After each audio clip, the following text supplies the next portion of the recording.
Bonsoir tout le monde, bonsoir à tous. Bienvenue sur la page extraordinaire. Ce soir, nous allons nous entretenir autour du thème au cœur du mariage, le destin. Bonsoir à tous. Bonsoir à tous. Bonsoir mon évêque Michel Ambokwe. Bonsoir révérende Tiffany Siba. Bonsoir. J'espère que vous m'entendez très bien. Vous m'entendez très bien, j'espère. Bonsoir et grâce. Bonsoir Anana Coco. Bonsoir Debbie. Bonsoir la voix des relations. Je vous encourage à inviter le maximum de personnes. Ce soir, nous allons avoir une table ronde céleste. Oh my God, il y a des choses inédites qui seront partagées ce soir.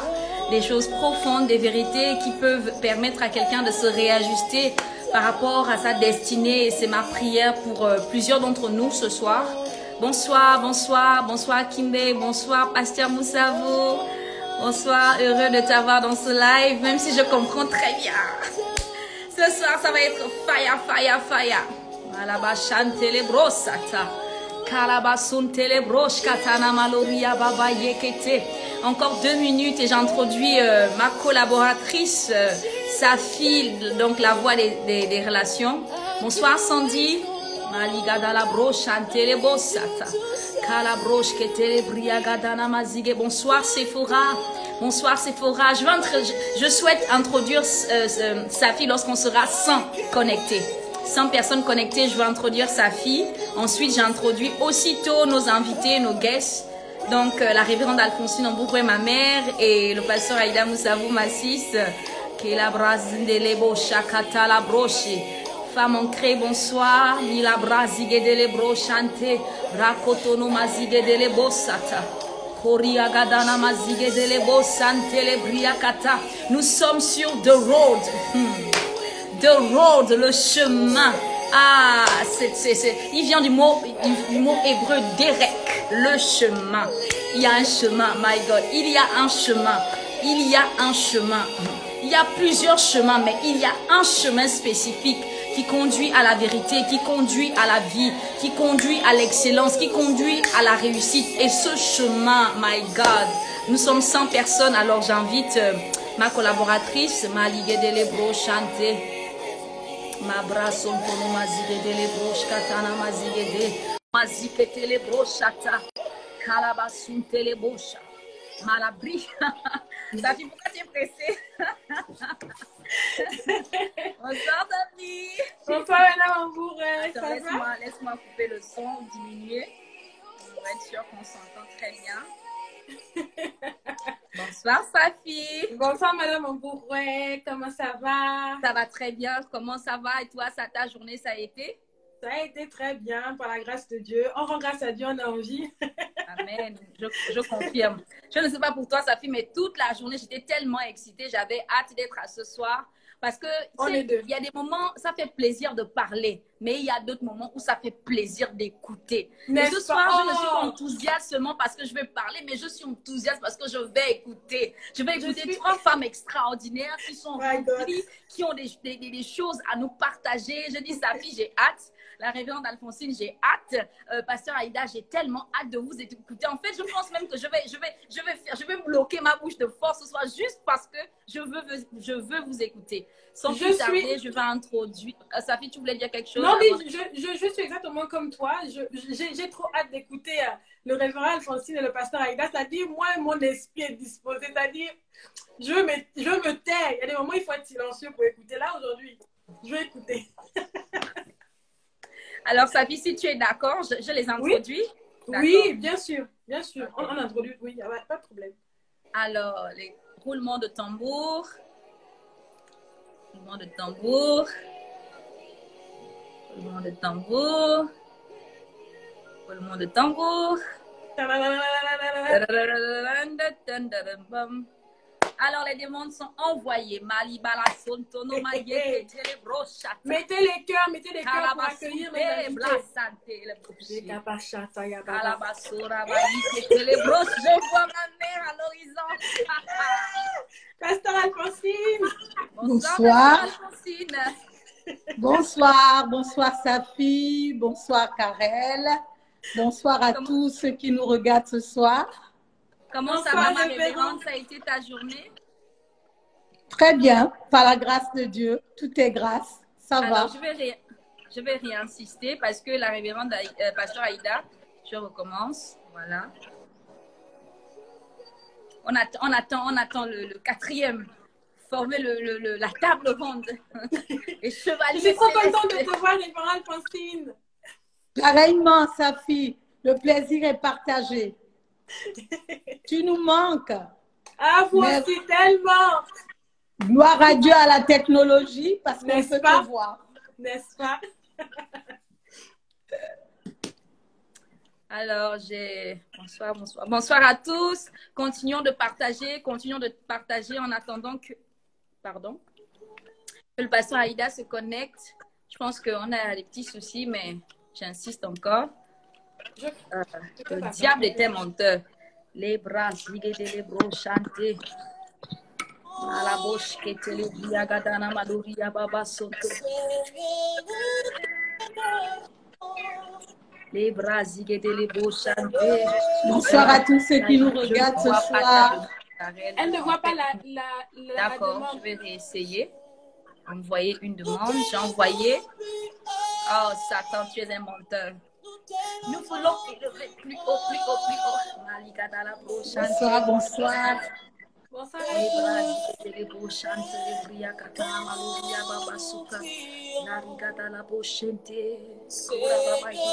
Oh, Malika Talabro chanter, elle n'arrive pas en fait à chaque fois. Pasteur Aïda, si toi tu peux essayer de m'inviter de ton côté, essaye. Oui,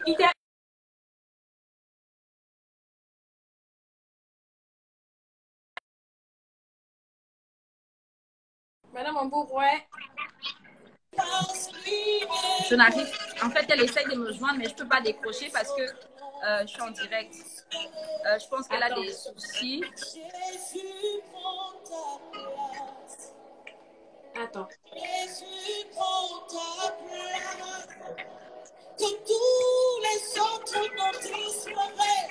Ça va être bien ce soir. Restez connectés. Ça va être super bien, on comprend.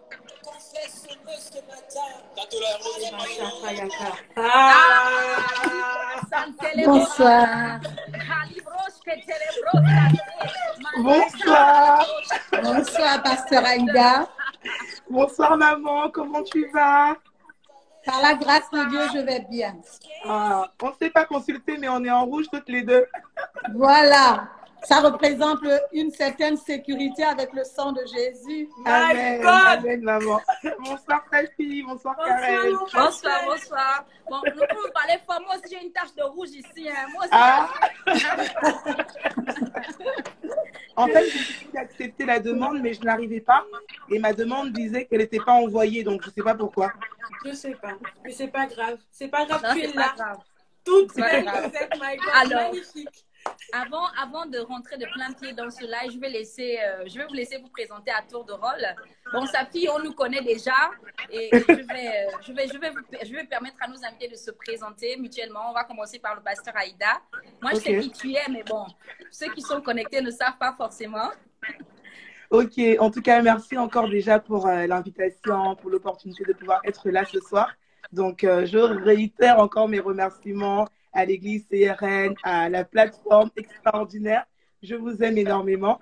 Et je suis donc le pasteur Aïda, pasteur associé à l'église ACERN, donc dans le ministère ACER, sous le leadership de mon apôtre, Alain Patrick Sangué, et son épouse, le pasteur Toulette. Et je suis dans la vie de tous les jours l'épouse du pasteur Elvis Moussavou, que j'honore au passage, qui est dans ce live. Et puis, je suis maman de 2 enfants, écrivaine également. Donc, je pense qu'on peut s'arrêter là déjà. C'est pas mal. Merci beaucoup pour cette magnifique présentation. Et maintenant, révérende Alphonsine, je te permets de te présenter ma mère. Oups. D'accord, ben, je suis le pasteur Alphonsine, la révérende pasteur Alphonsine Ambourouet. Je suis mère de 4 enfants. Wow. J'ai la grâce d'avoir un évêque parmi les 4 enfants, c'est l'évêque Michel Ambourouet. Je suis directrice de cabinet de Monseigneur Mike Steve Jordan. Je suis en même temps directrice d'école actuellement et je suis psychologue de formation. Voilà, je pense que je peux arrêter là. Je suis le pasteur responsable de l'église CRM Plein Ciel. Voilà. Très bien. Merci beaucoup. Maman, tu as oublié que tu as 2 petits-fils. Hein? Ah non, j'ai 2 charmants petits-fils. Et je suis la mère de Madame Ambourouet Karel et j'ai 2 charmants petits-fils qui sont mes 2 hommes de la vie, c'est Mika et Ethan. C'était le mot de live. Très bien. Merci beaucoup pour ces magnifiques présentations.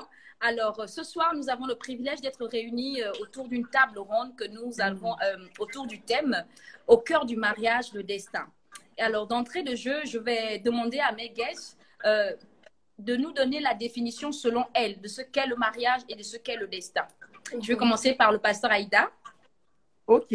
En tout cas, maman Alphonsine, j'ai le privilège de pouvoir commencer. Je suis avec une maman, mais ce soir, on me fait le privilège, vraiment, je me fais petite, mais je crois que Dieu va vraiment nous bénir. Amen. Alors, c'est vrai que lorsqu'on parle, selon moi, de mariage, j'ai envie de nous mettre déjà dans le cadre de mariage chrétien parce que c'est important qu'on puisse déjà s'accorder sur les notions et sur les thèmes avant de pouvoir évoluer. Et j'aime bien baser ma définition du mariage sur un passage biblique que j'aime beaucoup qui se trouve dans Malachie 2,14 qui présente en fait la femme comme une compagne d'alliance. Et j'aime bien comment ce texte présente l'épouse parce que je comprends que le mariage en fait est une alliance, d'accord? J'aimerais présenter le mariage en fait comme une alliance entre un homme et une femme. Donc je parle d'une alliance bien sûr validée par les autorités du pays dans lequel on se trouve. Donc entre un homme et une femme et qui ont pour but de former un couple, de former une famille. Et je vais finir en disant que dans cette alliance, j'aimerais qu'on puisse garder en tête 3 éléments ce soir, tout au long de ce live. Donc, lorsqu'on parle d'alliance, je veux dire que je parle d'une alliance, en fait, dont Dieu est l'initiateur. Donc, c'est Dieu, en fait, qui donne, en fait, le tempo, en fait, et les règles de l'alliance. Et l'autre chose, c'est que je veux qu'on garde en tête également un autre élément, c'est que je veux parler également de sacrifice. Et la 3e chose de laquelle je veux parler quand je parle d'alliance, c'est un engagement total. Donc, pas un engagement partiel, à temps partiel, provisoire, mais un engagement total. Donc, voilà les 3 éléments qui vont constituer ma notion à moi de l'alliance, qui est donc, selon moi, en fait, la définition du mariage. Donc, voilà ce que je peux dire pour commencer. Ok, très bien, merci beaucoup. Waouh. Pasteur Alphonsine, je pense que la définition que le pasteur Aïda a donnée, je collabore totalement. Effectivement, je me suis penchée sur le côté chrétien parce que vraiment, au commencement, c'est Dieu qui unit la femme, l'homme et la femme. Et donc, pour moi, le mariage ne peut être vu que dans ce cadre-là. Donc, une alliance entre un homme et une femme. J'insiste sur le fait entre un homme et une femme. Parce qu'aujourd'hui, on entend des choses qui ne sont pas selon l'ordre divin. Et donc, c'est bien entre un homme et une femme dans l'objectif de former un couple. Ça veut dire quoi? Effectivement, cette alliance, elle est également intégrée dans le cadre de la société, c'est-à-dire par le mariage civil, mais aussi par le mariage religieux. Et l'objectif de l'union, de l'alliance entre l'homme et la femme, c'est pour former le couple, mais aussi pour procréer. Donc, il y a l'objectif de former une famille. Une famille. Donc, Amen. vraiment, j'insiste sur ça. Voilà.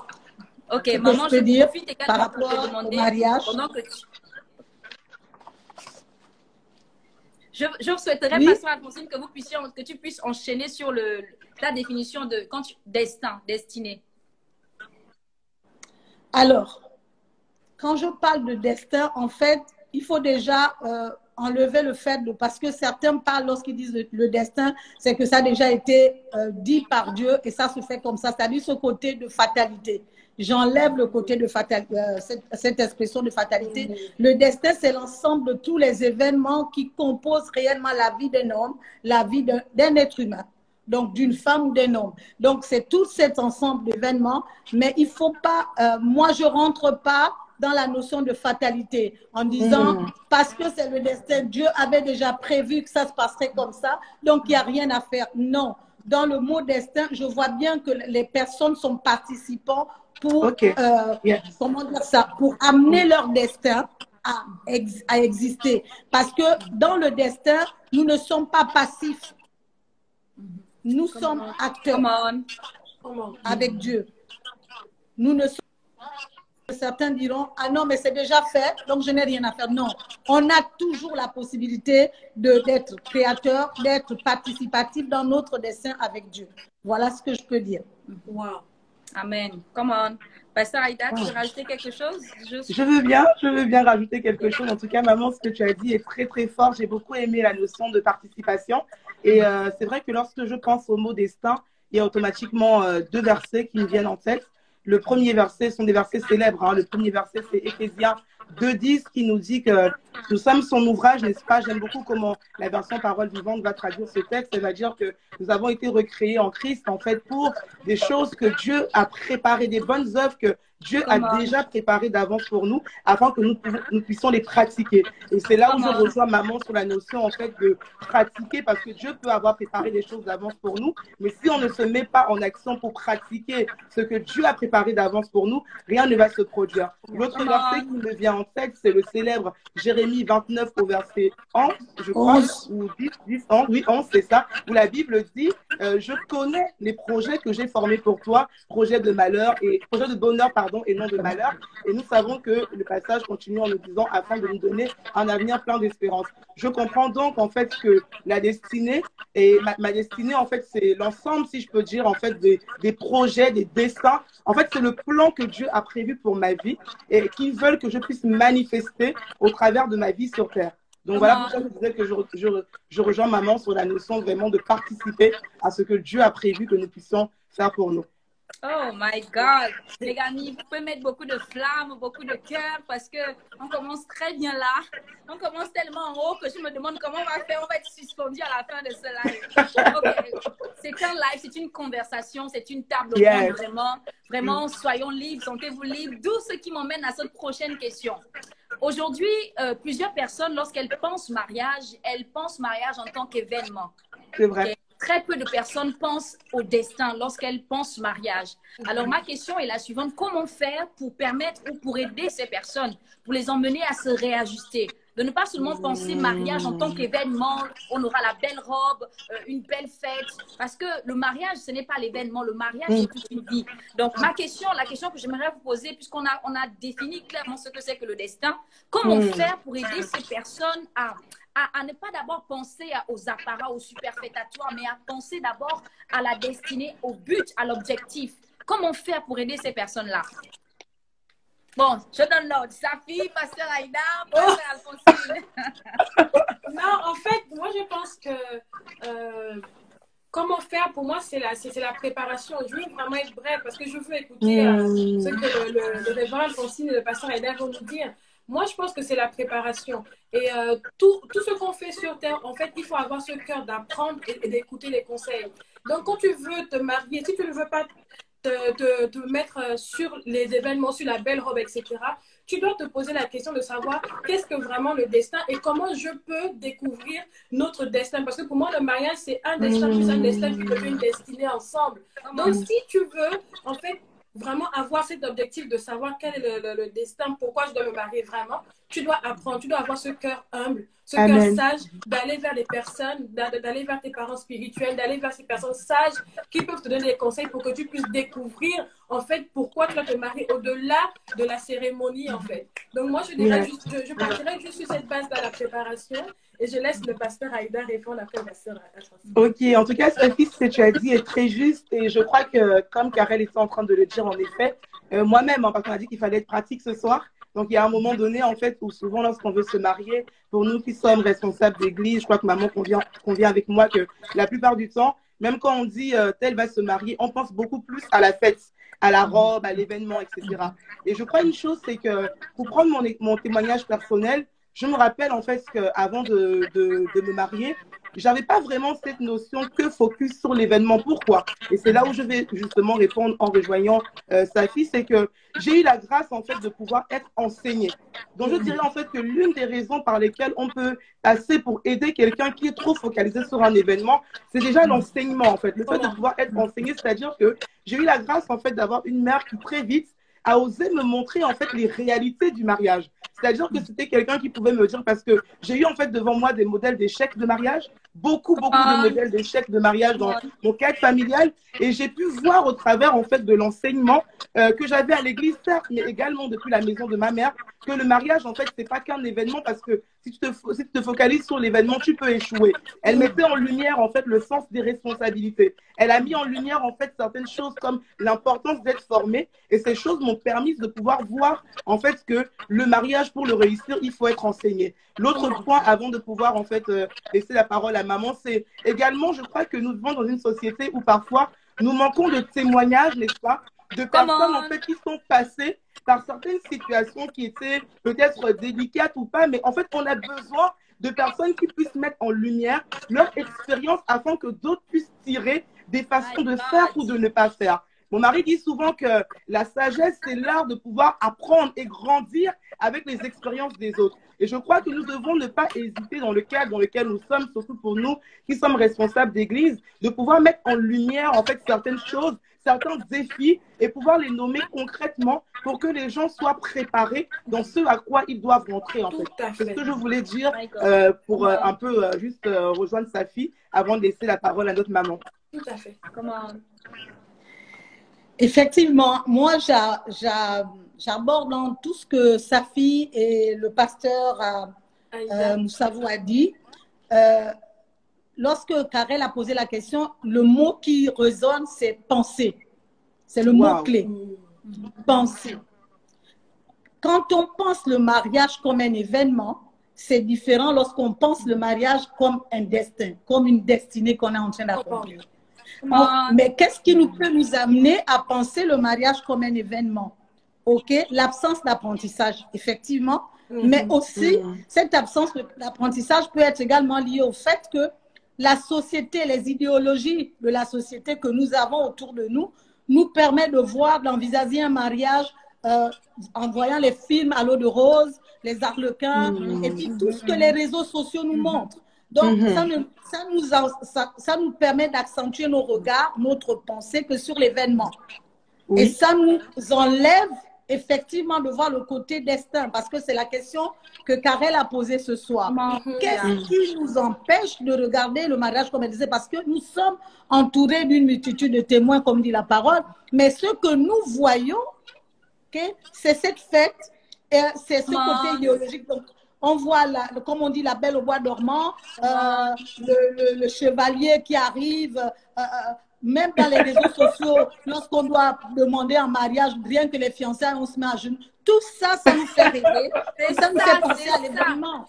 C'est vrai, maman, c'est vrai. Ça nous fait penser à l'événement. Et souvent, c'est très difficile de différencier le mariage de l'événement parce que ça doit nous demander du courage. Et ce courage-là, il faut le puiser à l'intérieur de nous. Le courage de dire, je laisse tomber ces idées fausses, ces idées préconçues. Et les idées préconçues, quelquefois, ça nous aide. Et disons, on les supporte. Pourquoi? Parce que ça nous permet de cacher nos blessures internes, nos traumas qui sont à l'intérieur de nous. Donc, ce côté événement, c'est comme une façade. Ça vient comme une façade et ça ne nous permet pas réellement d'aller en profondeur. Parce que si on attaque le destin, c'est quelque chose de sérieux. Le destin te demande à vivre face à tes craintes. Le destin te demande à vivre face à tes défis. Et aussi, le destin te rapproche de Christ. Comment?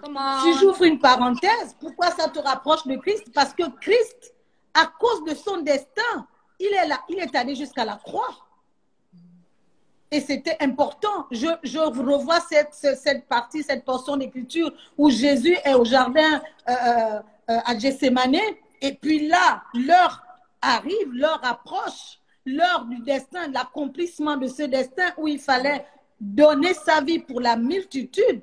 C'était difficile. Il a dit, Père, si tu peux éloigner cette coupe de moi. Donc, même nous, en tant que femmes, quand nous devons parler de destin, ça nous demande de réellement être face à nos craintes. L'apprentissage de comment ça va se passer, on n'a pas toujours. Personnellement, si je prends mon cas, je n'ai pas eu la grâce J'ai vu mes parents mariés, mais je ne suis pas allée en profondeur. J'ai eu personne pour m'enseigner comment ça allait réellement se passer dans le mariage. Moi, j'ai vécu effectivement ce côté de l'imaginaire, les films à l'eau de rose. Je pensais que c'est comme ça, mais la réalité, elle était tout autre.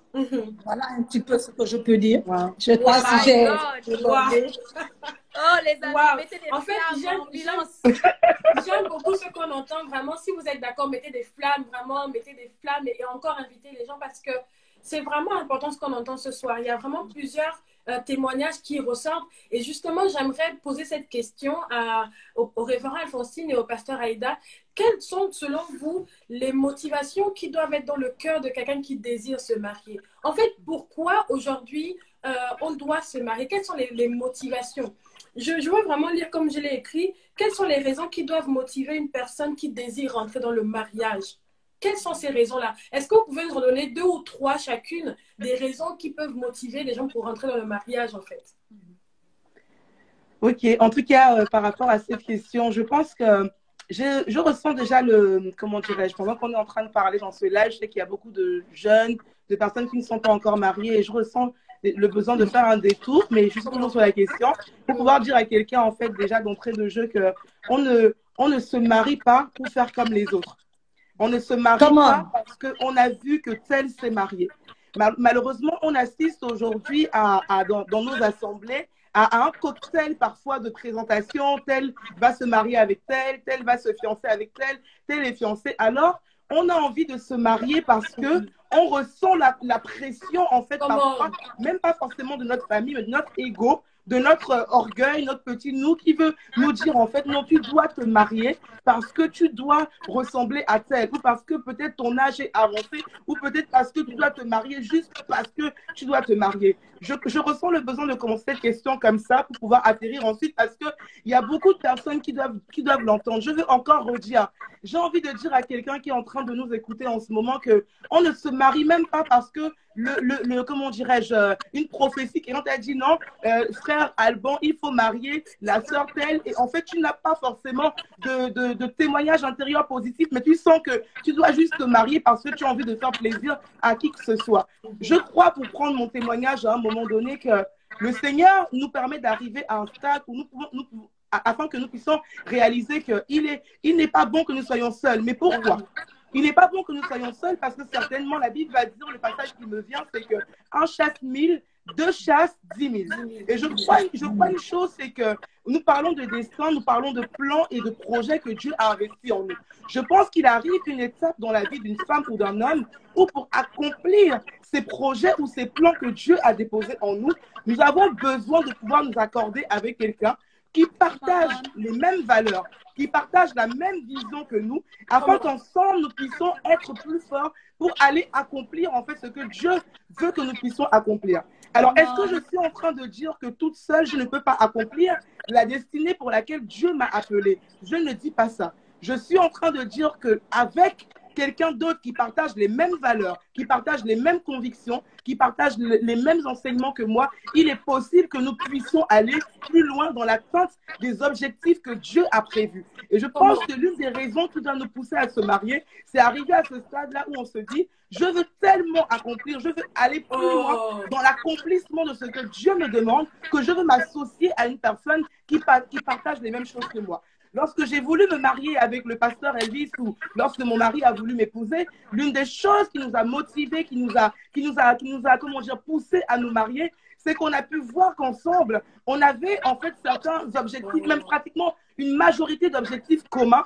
Et on se disait en fait que nous allions pouvoir nous associer, être plus forts. Nous avions compris ce que voulait dire que 2 chasses 10 000 afin de pouvoir en fait aller conquérir ce que Dieu nous appelle à conquérir, ce que Dieu l'appelle à conquérir et ce que Dieu m'appelle à conquérir. C'est vraiment pour dire ça et je ressens encore l'envie et je dois encore redire à quelqu'un, tu ne dois pas te marier parce que peut-être en ce moment, voilà, il y a la crise, on a dit il faut faire vite ou parce que juste tu veux que dans l'église on te connaisse comme étant marié.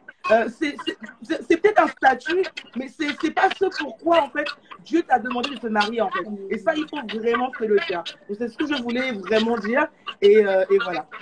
C'était un premier point. J'en ai d'autres, mais je vais laisser maman aussi je pouvoir... Je ne sais pas si tu permets, comme je n'ai pas envie de parler je n'ai pas envie de parler après le pasteur Alphonsine.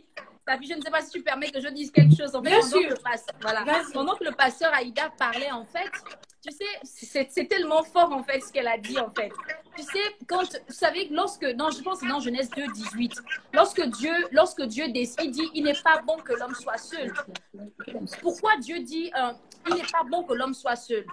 Et il dit, je lui ferai une aide semblable. Le mot aide, en fait, aide semblable vient du mot Ézer, qui veut dire une aide, en fait, quelqu'un qui vient pour aider. Et j'aime la réponse que le pasteur Aïda a donnée parce qu'elle dit, la Bible dit dans Amos 3, 2 personnes marchent-ils ensemble sans s'être convenus. Ça veut dire que si déjà seul tu fais 1000 kilomètres et que tu sais que tu veux aller plus loin, tu décides donc de te mettre en alliance avec quelqu'un parce que tu sais que si seul tu faisais 1000 kilomètres, à deux, vous allez faire par exemple 10 000 kilomètres. Mais ce que j'aime avec Ézer dans Genèse 2, 18, c'est que Dieu dit, je lui ferai une aide. Donc, ça veut dire que la femme qui veut rentrer dans le mariage doit rentrer dans le mariage avec la conscience qu'elle y rentre pour être une aide. Donc, ça veut dire que si moi-même seule déjà, si moi-même je suis consciente que en étant célibataire, je ne suis pas une aide. Moi-même, ma vie seule, je n'arrive pas à la gérer. Parce qu'aujourd'hui, en fait, on vit dans une société où on nous a formaté à croire que la femme doit rentrer dans le mariage d'abord pour recevoir, pour changer de statut social. Si, par exemple, tu as une situation financière qui n'est pas stable, tu dois te marier parce que c'est l'homme qui va pourvoir à tes besoins. Mais ce que j'aime avec Genèse 2, 18, c'est que la Bible dit que je lui ferai une aide semblable. Donc, en fait, quand Ève rentre dans la vie d'Adam, Ève ne rentre pas d'abord dans la vie d'Adam parce que Adam a déjà le jardin.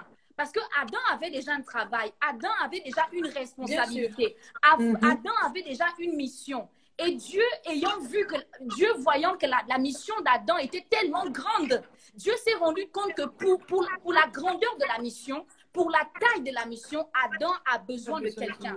Donc en fait, elle ne va pas dans la vie d'Adam parce qu'elle veut des voitures. Ève ne va pas dans la vie d'Adam parce qu'elle veut avoir les richesses du jardin. Ève ne va pas dans la vie d'Adam parce qu'elle veut qu'on dise qu'elle est mariée à quelqu'un qui gère tout un jardin. Non, Ève va dans la vie d'Adam parce qu'elle devient une Ézer. Elle est une aide. Et je pense que l'une des choses qui doit motiver une femme, dans notre génération en tout cas, moi ce n'était pas le cas, mais je pense que si je peux donner aussi une clé à quelqu'un, je dirais, l'une des choses qui doit te motiver, si tu veux rentrer dans le mariage, ne rentre pas, comme a dit le pasteur Aïda, ne rentre pas dans le mariage parce que tu veux changer de statut social, ne rentre pas dans le mariage parce que tu veux être bien vu, tu veux être classé dans la catégorie des femmes qui sont arrivées, mais rentre dans le mariage en te disant, si je rentre dans la vie de cet homme, c'est parce que je veux être une valeur ajoutée. Amen. Parce que je me rends compte que sa mission a besoin d'une femme comme moi. La mission que Dieu lui a donnée a besoin d'une femme comme moi. Et c'est là où je me rappelle de ce que le pasteur Alphonsine m'avait dit. Quand je m'étais, avant de me marier, je me rappelle, le pasteur Alphonsine m'avait dit, ma fille, ne rentre pas dans le mariage pour recevoir, mais rentre dans le mariage pour donner. Et elle avait ajouté en disant, on ne rentre pas dans le mariage pour être heureux, mais on rentre dans le mariage pour rendre l'autre heureux. Par le passé, je me rappelle lorsque la révérende Alphonsine m'avait dit cette phrase, j'avais un regard de belle-mère envers elle. Donc, je me disais, non, ça ne passe pas. Mais aujourd'hui, en fait, je réalise que c'est exactement ça, en fait. Donc, je repasse le flambeau à maman pour que... Merci pour ton intervention, Madame Ambourouet. Révérend Alphonsine, est-ce que tu peux vraiment donner une clé? Qu'est-ce qui peut motiver quelqu'un à rentrer dans le mariage? Bien, j'aimerais dire déjà, cette question, elle est importante parce que c'est une question qui renvoie au but. Le but pour lequel je rentre dans le mariage. Pour quel but je veux me marier? Certains se marient pour être heureux et partager ce bonheur avec le partenaire. D'autres se marient justement pour se stabiliser. D'autres se marient parce que l'entourage me regarde. C'est vrai.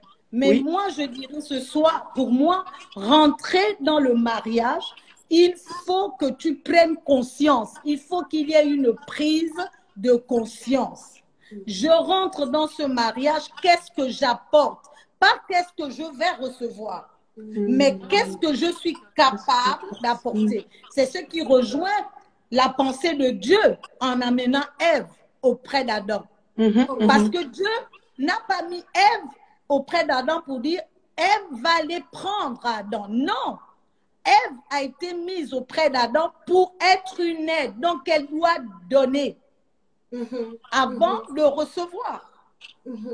Et c'est ce que la Bible nous conseille. Il y a plus de joie à donner. Donc, quand on est capable déjà, en étant seul, d'être heureuse, d'apporter quelque chose, d'être bien avec soi-même, donc on est capable de pouvoir apprécier l'autre et de pouvoir donner.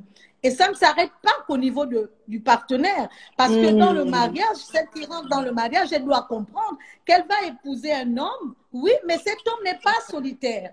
Ça veut dire que le mariage, ce ne sera pas simplement mon mari et moi, ce sera au-delà de mon mari et moi. C'est pour donner au-delà.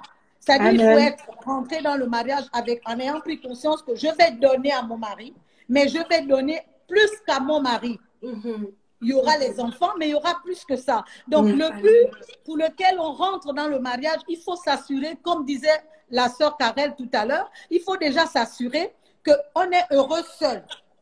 Moi, je dis quelqu'un qui n'est pas un malheureux ne fera pas, deux malheureux ne peuvent pas faire un mariage heureux. Un mariage heureux, c'est vrai, c'est vrai. C'est-à-dire que si toi seul, tu es déjà malheureuse et tu te dis, je rentre en mariage, c'est là où je vais trouver le bonheur, c'est réellement une utopie. C'est un mensonge que tu te fais. Tu dois déjà être heureuse, toi, pour pouvoir être capable de donner du bonheur à l'autre. C'est pour cela que je dis souvent, en mariage, on rentre pour rendre l'autre heureux. Ça veut dire qu'on est déjà heureux, donc on est capable de donner. Vous comprenez? Si on a déjà, on a suffisamment pour pouvoir donner. Mais si on n'a rien, on sera incapable de donner. Parce qu'on ne peut donner que ce qu'on a. Tout à fait. C'est ça. Et j'aime ce que maman est en train de dire. C'est important de comprendre ça. Je rentre en mariage parce que, premièrement, je veux donner. Mais je ne vais pas donner qu'à moi, je vais donner à l'autre. Autant, parce que la notion du mariage, on en a parlé, mais je pense que la notion de destinée dans le mariage est très, très, très importante. On ne se marie pas par prophétie, par révélation. Non, parce que souvent, le prophète a dit que tu es mon mari. Ou Dieu, non. C'est ça. C'est très important. On se marie pour donner ce qu'on a et en même temps, pendant qu'on donne, on reçoit. Amen. Donc, je ne sais pas si j'ai répondu à la question de sa fille. Je voulais rebondir, si je peux. Oui, je voulais rebondir. Maman, j'ai beaucoup aimé ce que tu as dit. La partie surtout où tu parlais du fait qu'on se marie pour rendre heureux. Et c'est vrai parce qu'il y a beaucoup de personnes en fait qui rentrent dans le mariage en étant très blessées, très blessées, et en se disant c'est quand je vais arriver dans le mariage, le fait qu'on soit à deux, je vais me retrouver à être guérie parce que je souffre. J'aurai quelqu'un qui sera avec moi tout le temps. Et la vérité est que très souvent quand on arrive dans le mariage, on se rend compte qu'on avait beaucoup d'illusions. Je veux dire à quelqu'un que si tu vas dans le mariage parce que tu veux être guéri, en fait, il y a de grandes chances que tu te retrouves un peu dans une utopie, en fait, parce que c'est pas dans le mariage que tu vas te retrouver en train d'être guéri. C'est vrai que le fait d'être avec quelqu'un peut contribuer. Cette personne-là, de par sa maturité, de par sa sagesse, peut contribuer à guérir des blessures qui sont en toi, mais c'est pas d'abord le premier but. Et j'ai beaucoup aimé aussi, Karel, quand tu parlais vraiment du fait d'être une aide. Et maman est revenue dessus. C'est très important de comprendre que tu ne peux pas te lever en fait pour aller aider quelqu'un, comme tu disais, Karel, si toi-même tu n'as pas déjà appris à mettre ta vie en fait dans un certain ordre et à comprendre en fait qu'il y a des choses déjà, parce que quelqu'un qui aide, c'est quelqu'un quand même qui est assez, qui a une certaine maturité, si je veux le dire. C'est-à-dire que quelqu'un qui vient pour aider, elle est avisée, elle a une compréhension des événements, elle a une compréhension des choses de la vie. Et je crois que durant la période en fait où on n'est pas encore dans le mariage, c'est le temps de pouvoir réfléchir, comme maman le disait, à la destinée, à ce que Dieu veut que nous puissions faire, afin de pouvoir se dire, une fois que je m'associe à ce monsieur, ou alors une fois qu'il s'associe à moi, effectivement, ensemble, nous allons pouvoir poursuivre beaucoup plus, en fait. J'ai beaucoup aimé l'amour que tu as dit et ça m'a donné envie de donner cette précision-là sur la guérison intérieure. C'est important. La prise de, si je peux dire quelque chose, la prise de conscience est réellement nécessaire. Parce qu'aujourd'hui, on se marie sur un coup de foudre. Oui, parce que les autres sont mariés, je veux prouver que moi aussi je peux me marier. Et après, dans le mariage, on se rend compte qu'on est malheureux parce qu'on est rentré avec les mauvaises intentions, les mauvaises pensées. Et le mariage, c'est une affaire sérieuse. Moi, je dis souvent, le mariage, ce n'est pas une affaire d'enfant. Quand tu es encore une jeune fille, ne te marie pas. Comment? Commence d'abord à être une jeune femme, c'est-à-dire une femme. Dieu n'a pas donné à Adam une jeune fille. Dieu a donné à Adam une femme. Comment? C'est comme un jeune homme. Si tu es encore un jeune homme, ne te marie pas. Deviens un homme.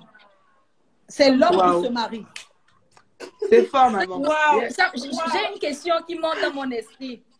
Suite à ça, justement, la question que j'aimerais poser est la suivante. Quels sont, selon vous, les ennemis du destin, en fait? Non, quels sont, selon vous, les ennemis du destin au sein du mariage et au sein de la cellule familiale? D'accord, oui, je voyais maman parler et je croyais qu'elle voulait rebondir. En fait, je crois qu'il y a beaucoup, en effet, d'ennemis qu'on pourra avoir ce soir. Mais pour moi, en fait, si je peux commencer par un des ennemis qui peut vraiment venir combattre le mariage ou la destinée au sein du mariage, je vais dire en fait que on a parlé du manque de formation. Je voulais dire le manque de bons conseillers. Je vais commencer par ce point-là. C'est vrai que j'aurais pu commencer par d'autres parce que j'ai noté au moins 4 ou 5 choses. Mais en fait, pourquoi je parle du manque de bons conseillers? Parce que maman disait tout à l'heure, à la fin de son intervention, que parfois, en fait, les gens veulent se marier parce qu'ils veulent ressembler à telle ou faire telle chose. Et le problème, c'est que des fois, quand on se retrouve maintenant dans le cocon où on est maintenant marié, on se rend compte que parfois, on peut avoir, par rapport à la destinée, certaines appréhensions, peut-être des choses qu'on ne comprend pas, qu'on est en train de découvrir. Et le problème, c'est quoi? C'est que parfois, en fait, on a tendance à aller parler à des personnes, en fait, qui ne comprennent pas déjà pourquoi le Seigneur, en fait, nous a unis. Et parce qu'on va aller se diriger vers de mauvaises personnes, on va être exposé, en fait, à de mauvaises interventions ou à de mauvais conseils qui vont venir, en fait, devenir, en fait, comme un problème au sein même, en fait, du mariage. Qu'est-ce que je veux dire par là? En fait, je veux équilibrer ma réponse en disant ceci. Quand je dis, en fait, que l'un, selon moi, des freins ou bien, c'était quoi le mot que tu as dit, Karel, tout à l'heure?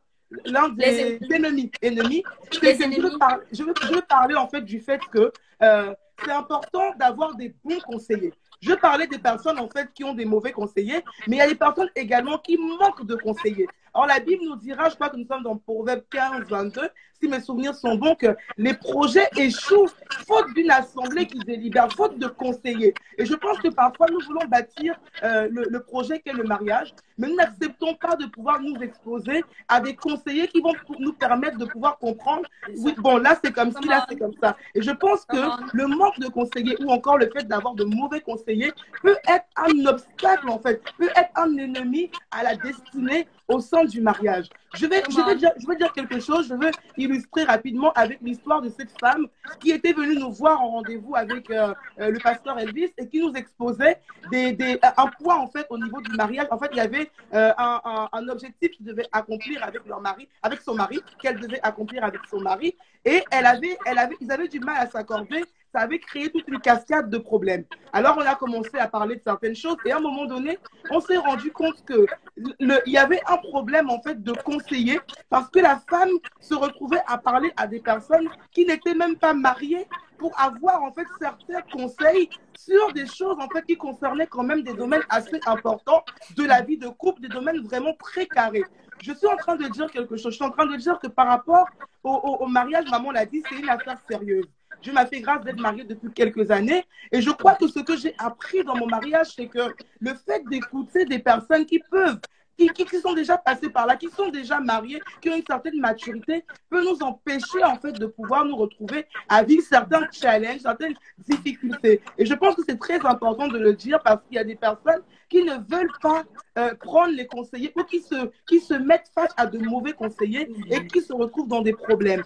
Je voudrais dire une deuxième chose, c'est que un autre en fait, un autre frein, rapidement si je peux le dire, selon moi, en fait, au destin dans la cellule familiale, c'est vraiment aussi le manque, j'ai envie de dire, d'accord ou de, comment je pourrais le dire, le manque d'accord, le manque de cohésion entre le mari et sa femme. Et ça, on le voit beaucoup on le voit beaucoup, le pasteur Elvis et moi, on a la grâce de suivre les couples depuis maintenant, je crois, 7 ou 8 ans. Et on peut voir en fait que le manque de cohésion, le manque de communication, le manque de un là, le un que nous sommes censés devenir, le manque de cohésion, le manque de communication, toutes ces choses-là, le manque d'échange peut conduire en fait, peuvent être des ennemis, n'est-ce pas, au sein du destin, au sein en fait de la cellule familiale. Et il faut le dire parce que nous avons trop de couples qui vivent ensemble en apparence. C'est-à-dire qu'ils vivent ensemble, c'est vrai, mais quand on les voit, ils sont en apparence là, on a l'impression qu'ils sont un, on a l'impression qu'ils sont soudés, on a l'impression que, alors qu'en vérité, il y a un manque de communication et un manque de cohésion pas possible. Mais la vérité est que même si nous pouvons prétendre, nous pouvons faire semblant, la vérité est que ça finit par se voir. Et je voulais vraiment parler de ça parce que selon moi, c'est un point très, très, très important. Je pourrais rebondir après maman, mais je voulais vraiment déjà dire ces 2 points-là. Waouh! Waouh! Alors, c'est vrai, tout ce que le pasteur Moussabou vient de dire, le manque de cohésion, le manque de conseillers dans le mariage. Mais moi, je voudrais restituer également, c'est vrai tout ça, parce que c'est important, mais je voudrais restituer encore sur la personne elle-même, c'est-à-dire l'ennemi numéro 1 de l'homme, c'est sa pensée. Ok, c'est vrai. C'est sa pensée. Parce que, comme je dis, quelles que soient les personnes qui sont autour de nous, quand nous décidons d'aller en mariage, c'est nous. Mais nous devons nous préparer pour aller en mariage. Donc, un des ennemis, c'est la pensée. Avec quelle pensée je rentre en mariage? Yes. Parce que la Bible dit, tel un homme pense, tel il est. Tel il est. Yes. Okay? Donc, souvent, les conseillers, c'est les personnes autour, mais c'est toi. Moi, je dis souvent, en fait, le plus souvent, c'est plus facile de mettre les torts sur l'autre.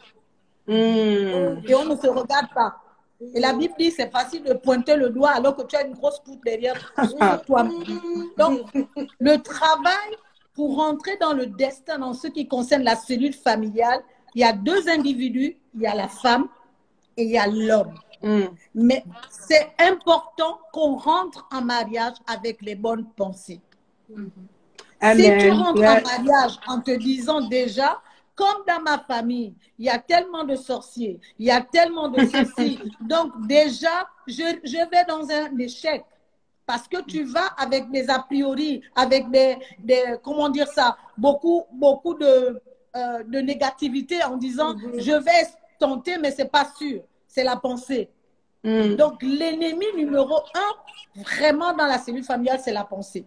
Et je peux donner des exemples parce qu'avec la pensée, on crée. Donc, on peut créer son mariage. C'est-à-dire qu'on le crée avec la pensée. Je rentre dans le mariage, voilà ce que je veux faire. Dans ma pensée, je dois pouvoir regarder l'autre, en l'occurrence mon partenaire, comme étant mon partenaire de destinée. Amen. Il n'est pas parfait. Ça ne veut pas dire qu'il sera parfait. Comment? Ça ne veut pas dire qu'il sera sans tâche. C'est vrai. Mais j'ai décidé de rentrer en mariage avec lui, donc je l'accepte tel qu'il est. Je ne rentre pas en mariage avec lui pour le changer. Parce qu'on ne peut pas changer un autre homme. Jamais, jamais, mon révérend, jamais. Le meilleur fabricateur, celui qui sait changer, qui sait modeler, qui sait modifier, qui est le véritable potier, c'est Dieu. Et dans le cadre du mariage où on est dans une cellule chrétienne, nous devons comprendre que nous entrons en mariage. Nous sommes déjà 2 entités différentes et nous devons arriver à être complémentaires. Et cette complémentarité ne se fait pas sans heurts. Sans friction, comment? Le fer aiguise le fer. Donc, c'est important. C'est la pensée. Je pense que le pasteur Aïda, quand tu es rentré en mariage avec ton cher et tendre époux, tu l'as accepté. Pour toi, il était le meilleur. Pour toi, il était le plus beau. Même si quelqu'un à côté de toi te disait, c'est pas celui-là, mais dans ta pensée, c'était le meilleur. Donc, moi, je crois que la pensée, c'est vraiment un ennemi majeur. Parce que la pensée peut te permettre de détruire et la pensée peut te permettre de construire. Comment? Waouh! Et vous savez que ce qu'on a bâti pendant des années, on peut le détruire en une fraction de seconde. Comment? My God. Tout à fait. Et j'aimerais faire un petit témoignage par rapport à ce que maman a dit.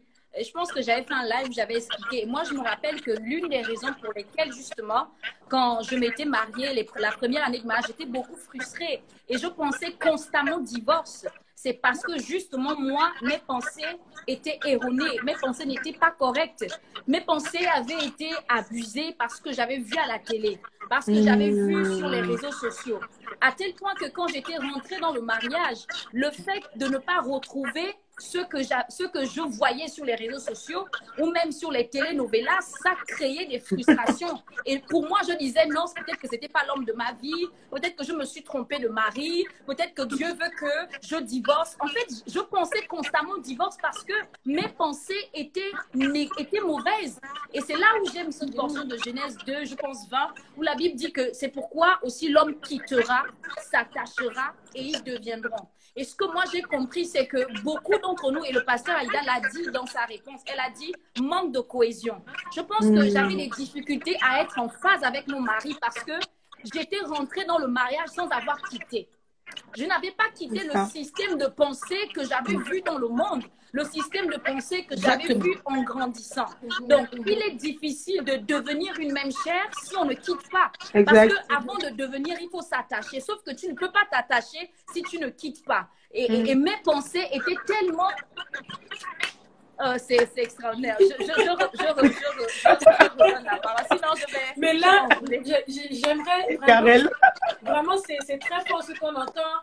Si vous êtes d'accord avec moi, mettez des flammes, mettez des acclamations, prenez des notes. C'est vraiment, vraiment crucial ce qui se dit ce soir. Et pour faire vraiment, je ne sais pas si le pasteur Aïda voulait rajouter quelque chose par rapport aux ennemis du destin. Non, ça va. C'est vrai que maman l'a dit, l'a pensé. Et je l'avais noté aussi un peu différemment, mais elle a expliqué en fait l'idée. Donc, c'est bon. D'accord, super. OK. Et donc, moi, j'aimerais juste donner vraiment une minute de ce que j'ai remarqué. L'un des ennemis aussi, c'est le fait qu'on prend notre conjoint ou notre épouse comme notre ennemi.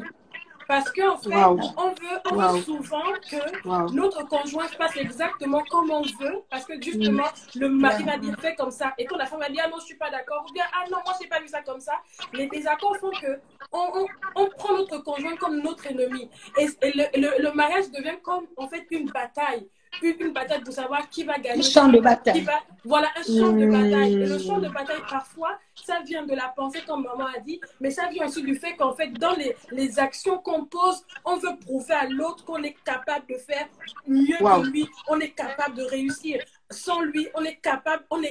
Et là, l'orgueil rentre, l'ego rentre, et finalement, chacun devient ennemi de l'autre, et ça combat le destin du foyer. Donc, c'est ça que je voulais rajouter aussi dans ce que vous avez dit, c'est que parfois, ne considère pas ton mari ou ton épouse comme un ennemi. C'est ça que c'est la division là que le diable veut emmener dans un couple. Le fait qu'on soit divisé, et quand il divise un foyer, et quand on se met à se battre l'un et l'autre, on ne peut pas accomplir le destin qui nous est en fait le destin commun du mariage. Donc du coup, ne prends pas ton conjoint. Quand vous avez des difficultés de communication, le pasteur Aïda l'a dit, quand vous avez des difficultés de pouvoir se mettre d'accord. C'est pour ça qu'on a parfois des témoins de mariage. C'est pour ça qu'on a parfois des parents spirituels. Allez-y vers quelqu'un, asseyez-vous et trouvez quelqu'un, des psychologues, maman elle est psychologue. Vous allez voir quelqu'un, vous dites qu'on n'arrive pas à s'entendre. Et quand on réalise en fait qu'on ne s'entend pas sur un sujet, et le fait qu'on ne s'entende pas sur un sujet, ça ne veut pas dire qu'on est ennemis tous les deux. C'est le sujet le problème, c'est pas l'autre le problème. Si on change cette pensée, cette manière de voir, on va considérer l'autre comme notre partenaire. On est ensemble pour chercher à résoudre un problème. Et très souvent, ce sont les conflits vraiment qui sont aussi le problème dans le destin du foyer. Donc c'est ce que je voulais rajouter.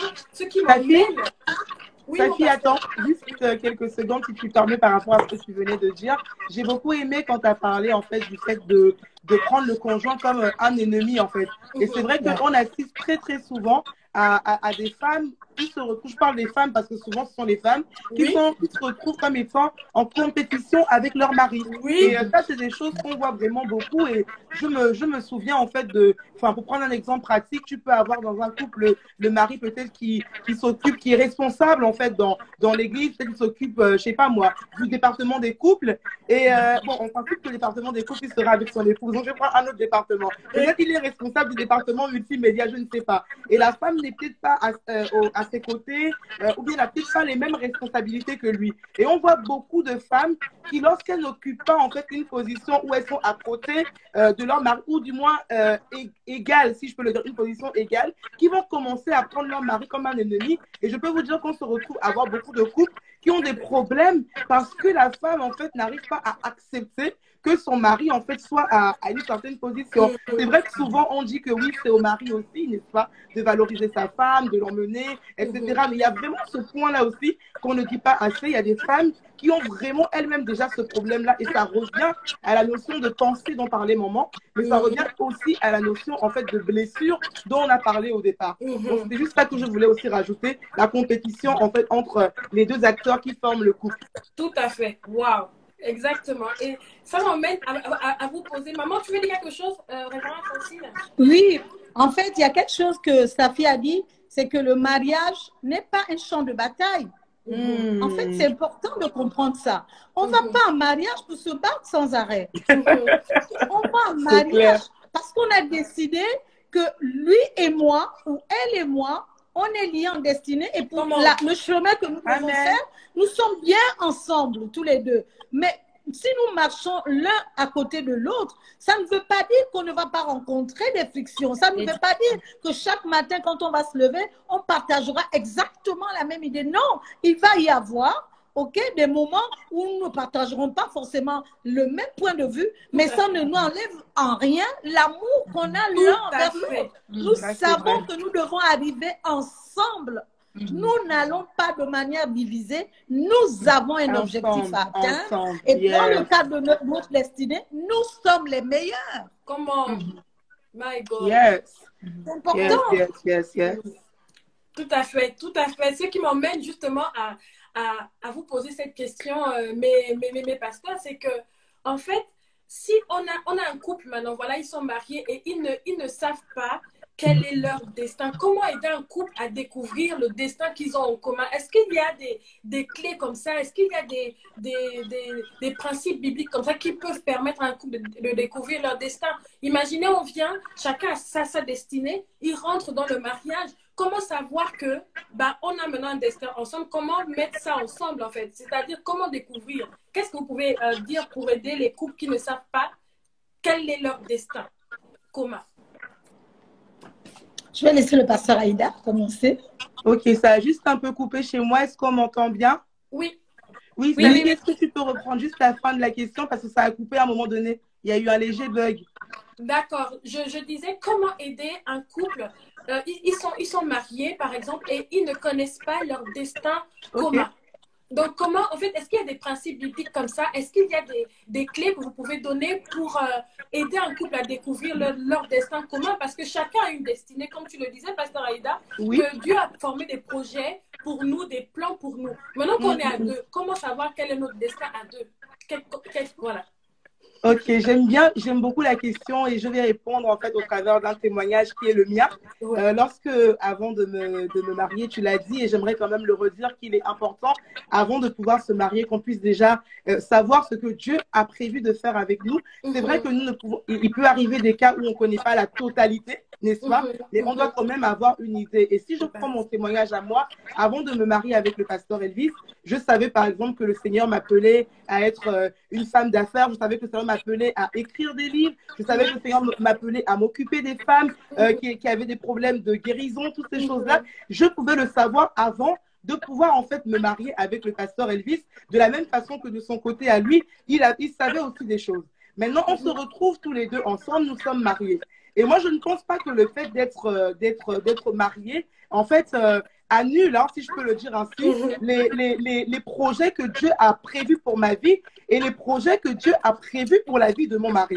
C'est juste que nous venons maintenant ensemble et lorsque nous venons ensemble, nous allons déjà commencer, nous allons communiquer. C'est-à-dire que c'est pas une fois qu'on se retrouve en fait dans le mariage qu'on va maintenant venir découvrir en fait la destinée que Dieu, on peut découvrir des aspects de ce que Dieu veut que nous puissions faire. Mais c'est-à-dire avant, c'est dans les moments où on commence à se parler, avant de se marier, on va parler ensemble, on va discuter, on va communiquer, on va mettre en lumière les choses que nous aimons faire, nous allons partager les choses que Dieu nous a mises dans nos cœurs l'un et l'autre. Et s'il y a des choses, des aspects en fait que nous ne maîtrisons pas une fois que nous sommes mariés, nous allons aller nous retourner vers celui qui a le mode d'emploi, à savoir le Seigneur. Donc si je peux commencer par dire une chose, c'est-à-dire que Dieu est celui qui a le mode d'emploi du mariage. Il est le créateur du mariage. Si je ne sais pas ce que je dois faire dans ce mariage dans lequel Dieu m'a placé ou dans lequel j'ai fait le choix de rentrer, je me retourne vers celui qui est le créateur, qui est l'investigateur. Et le problème, c'est qu'on n'aime pas cette partie, maman l'a dit tout à l'heure, parce que ça nous demande de nous dépasser. Ça nous demande de sortir de notre zone de confort. Ça nous demande d'aller prier, ça nous demande d'aller rechercher Dieu afin qu'il puisse en fait nous révéler, n'est-ce pas? Nous l'avons dit, Éphésiens 2:10, les projets que lui a préparés d'avance. Donc, comme je disais, c'est important qu'on connaisse déjà l'un et l'autre une partie où, si c'est tout, tant mieux, mais c'est quand même rare hein, que je sache exactement tout de A à Z, mais il y a vraiment ce côté-là où quand j'arrive, la communication, c'est important. Le fait d'en parler et aussi, comme je le disais, le fait d'aller vers le Seigneur et demander en fait. Donc, c'est déjà une chose clé que beaucoup n'aiment pas, mais qui pourtant est fondamentale, selon moi, le fait d'aller télécharger. On revient, maman, encore une fois, au mot penser. Tu l'as dit, c'est le mot fort de ce soir. Télécharger ou alors nous connecter ou même nous reconnecter à la pensée de Dieu pour pouvoir en fait télécharger les stratégies qui sont liées en fait à notre destinée sur Terre. Donc c'est ce que je voulais déjà dire comme premier élément et après je pourrais rebondir. Wow. My God. Je pense que je collabore avec ce que le pasteur Aïda vient de dire. C'est important pour pouvoir devenir un couple. Avant d'être un couple, chacun de son côté a déjà eu un dialogue avec Dieu. C'est important de connaître quels sont ces projets que Dieu a formulés d'abord pour toi. Parce que quand tu rentres, et le temps, aujourd'hui, le temps des fiançailles, on passe rapidement à la besogne. Le temps de fiançailles, c'est un temps où on doit rester dans la prière, où on doit demander, interroger Dieu et recevoir de Dieu. Si bien que quand on se met en couple, on n'est pas, je veux dire, on n'est pas malheureux parce qu'on connaît déjà le couloir que Dieu voulait nous amener. Amen, c'est ça. Pour nous. Mais s'il nous met ensemble, ce Dieu-là, s'il nous met ensemble, c'est qu'il sait qu'ensemble, nous avons un projet commun pour la destinée qui est la nôtre. Mais comme disait le pasteur Aïda, ça n'annule pas la naissance ce que Dieu a pour toi. Absolument. Moi, je pense qu'aujourd'hui, pour les jeunes couples qui veulent se marier, il faut prendre le temps de parler. La communication, c'est une clé importante dans un couple. Où on va, l'homme doit pouvoir dire, voilà la vision que Dieu m'a donnée, je dois aller là. Es-tu prêt de t'engager avec moi dans ce chemin-là? La femme doit comprendre également, oui, voilà la mienne, mais quand je regarde, effectivement, on peut aller ensemble, donc on s'emboîte. Mais ce n'est pas dans le couple qu'on découvre maintenant quelle est ta vision. Non, il faut qu'on ait parlé avant. Il faut qu'on ait parlé avant, parce que le fait d'avoir parlé avant, quand on rentre, on a fait le choix d'être ensemble. On est décidé jusqu'à ce que la mort nous sépare. On va ensemble pour le projet que nous avons. Donc, c'est important. Souvent, on veut... Et la prière est importante dans ces moments-là. Et j'allais dire également, certains, même quand ils sont dans le couple, ils n'arrivent pas. Mais il faut voir quels sont vos points de combat. Qu'est-ce qui vous amène souvent à combattre? Par exemple, la femme peut dire, moi, je sens le cœur me battre pour les orphelins. L'homme peut dire, non, moi, je sens... C'est important de parler. Et ces points-là, ça s'emboîte à un moment donné et vous faites un. Ça dit que vous n'aurez plus de friction parce qu'on sait exactement où on va.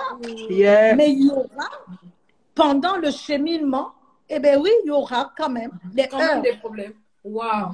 Oui, les problèmes dans un couple sont nécessaires, ça nous forme. C'est normal. Ça ne veut pas dire que c'est pas un bon couple. Dieu permet les problèmes pour nous former. Comment je me passe? C'est simple. C'est-à-dire que moi, j'ai été éduquée à manger à la cuisine. l'homme a été éduqué à manger à table. Maintenant, on se retrouve ensemble, on doit pouvoir manger ensemble à table. Je ne sais peut-être pas tenir une fourchette. Eh bien là, il faut que j'apprenne. Il faut que l'homme soit patient pour m'apprendre. Tout à fait. C'est un exemple bête, mais c'est la vérité. C'est tellement fort, c'est tellement fort. Ensemble, ça veut dire qu'on va prendre le temps de se soutenir. Et souvent, je le dis, les jeunes femmes, les jeunes filles qui veulent aller en mariage, prenez le temps d'être formées, prenez le temps d'apprendre. Parce que certains hommes se plaignent que j'ai une femme qui ne sait pas cuisiner, j'ai une femme qui ne sait pas faire le ménage. C'est des choses qui sont, comment dire ça, qui font partie. C'est très, très pratique, mais il y en a qui ne veulent pas apprendre. Et après, on est surpris. Moi, je dis souvent, la femme, c'est une clé, je vous assure, pour le mariage. Ce n'est pas pour rien que Dieu a dit, c'est la femme sage qui bâtit sa maison. Amen. Mais cette sagesse-là, il faut commencer déjà à la cultiver quand tu es seule. Comment? Tout à fait. C'est bien que quand tu arrives au mariage, ça excelle. Ça excelle. Tu deviens vertueuse comme Proverbe 31. Je voulais rebondir, maman, sur ce que tu étais en train de dire. J'ai beaucoup aimé la partie où tu as parlé voilà, des fiancés, des fiançailles. Et tu pouvais dire que pendant le temps de fiançailles, parfois, on néglige le fait de pouvoir communiquer pour connaître, n'est-ce pas, la vision que nous avons, la vision de mon mari, la vision que la femme aussi a. Et c'est très important. Le problème qu'on rencontre aujourd'hui et qui, selon moi, est un problème majeur, c'est que beaucoup de personnes veulent déjà vivre, en fait, avec les privilèges de mariés ou faire certaines choses d'hommes et femmes mariés alors qu'ils sont fiancés. C'est-à-dire que c'est durant les fiançailles que je dois construire l'amitié, que je dois construire la communication, que je dois faire toutes ces choses-là. Mais le problème, c'est que je grille les étapes. Je refuse de communiquer. Je préfère plus parfois me concentrer sur l'apparence de mon mariage. Qu'est-ce qu'on dira de moi? Je préfère me concentrer sur l'événement, comme disait Karel au début. Je préfère peut-être me concentrer sur les relations sexuelles, ce genre de choses. Alors que durant ce temps-là, Dieu prévoit que nous puissions en fait nous accorder sur un nombre de choses. Et lorsque nous ne sommes pas accordés, maman, ça nous empêche parfois de pouvoir connaître même qui est l'homme que nous allons épouser. C'est comme ça qu'on voit des femmes arriver en mariage et commencer à dire non, ah, pasteur, mon mari a changé. Mais le problème n'est pas qu'il a changé, c'est que tu ne le connaissais pas. En fait, il n'a pas changé. Exactement. Il est juste en train d'être lui-même. Il a juste arrêté de faire du théâtre. C'est juste qu'il est en train d'être lui-même, en fait. Et le truc, c'est que parfois, voilà, exactement. Et en fait, on est juste étonné parce qu'on n'a pas pris le temps de bâtir. Et je bénis Dieu de ce que vraiment il m'a permis durant l'année de fiançailles avec mon mari de pouvoir vraiment bâtir l'amitié. Oui, maman, tu l'as dit, ça n'a pas été simple parce que, voilà, quand tu es une jeune fille qui va rentrer en mariage et que tu dois épouser un serviteur de Dieu qui commence déjà à te dire que Dieu l'appelle à être à l'église à tel moment, à faire telle chose. Des fois, tu t'arrêtes parce que c'est vrai, tu sais que tu veux servir Dieu. Mais est-ce que c'est vraiment la vie que tu as envie de mener? Donc, toutes ces choses-là, il a fallu se mettre d'accord. De manière qu'après, arriver dans le mariage, je ne sois pas en train de lui dire, mais tu ne m'avais pas dit. Il faut que je puisse créer le cadre qui permette pendant les fiançailles, pendant le cheminement, à mon futur mari de pouvoir me dire toutes ces choses-là. Et futur mari aussi, il faut être sincère. Il faut être vrai. Il faut dire les choses telles qu'elles sont. En tout cas, ce qu'on sait. Parce qu'on a dit que il y a des choses qu'on ne sait pas. Mais ce que tu sais, tu dois le dire. Il y a certains défis avec lesquels tu luttes. Tu dois les partager à ta future épouse. De telle sorte qu'arriver dans le mariage, elles ne viennent pas découvrir des choses. Parce qu'il y a des femmes qui se retrouvent aussi à se sentir manipulées. Parce qu'elles ont eu l'impression, ou même parce que le mari n'a pas dit certaines choses. C'est dans le mariage qu'elles découvrent ces choses-là. Donc vraiment, maman, tu as ouvert une parenthèse qui est très importante. Le temps du cheminement, les fiançailles, ce n'est pas des blagues, c'est un temps qu'il faut investir, qu'il faut maximiser. Waouh! Wow. J'ai tout de suite envie de rebondir sur la prochaine question. C'est fort en fait. Je suis sur moi. La prochaine question est la suivante. Comment faire pour être sûr que le choix de partenaire que l'on a fait est en accord avec sa destinée?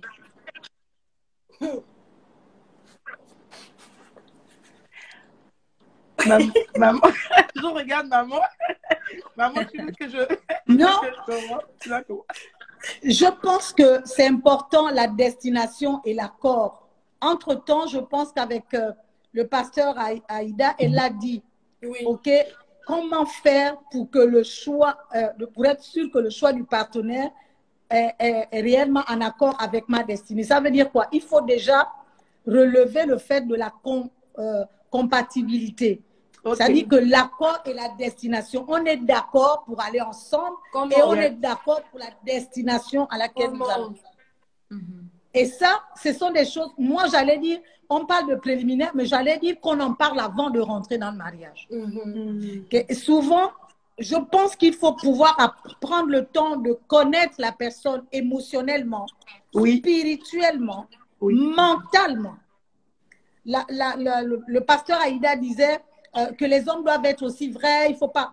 Oui, mais ça, une femme spirituelle, elle va découvrir cela. Découvrir, oui. La difficulté qu'on a, c'est qu'on pense l'extérieur.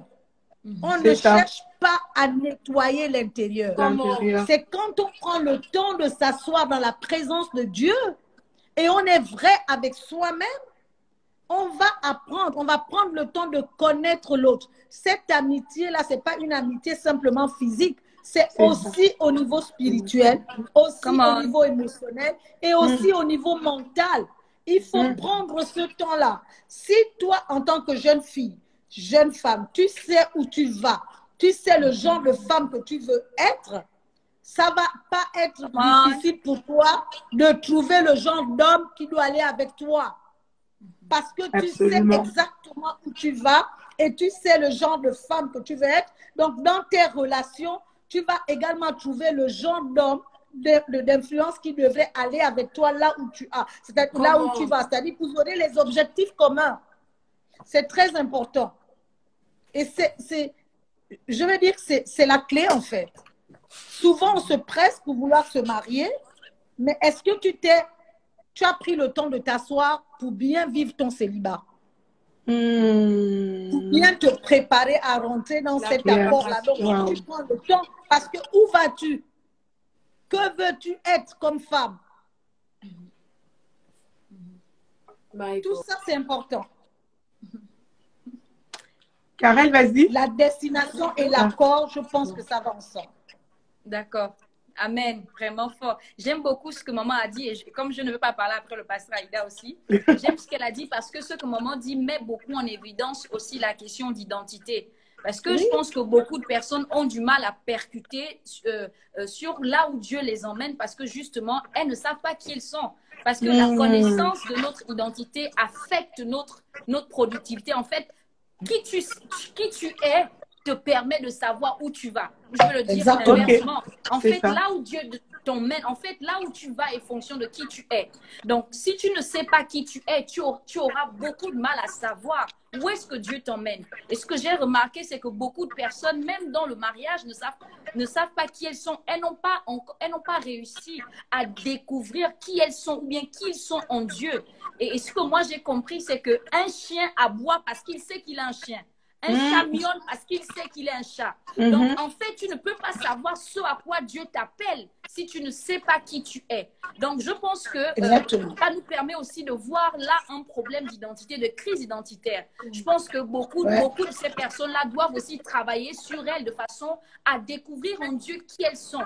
Parce que si tu sais qui tu es, tu pourras savoir ce à quoi Dieu t'appelle. Et si tu sais ce à quoi Dieu t'appelle, c'est-à-dire si tu sais où Dieu t'emmène, il te sera facile de choisir parce que la destination conditionne le choix.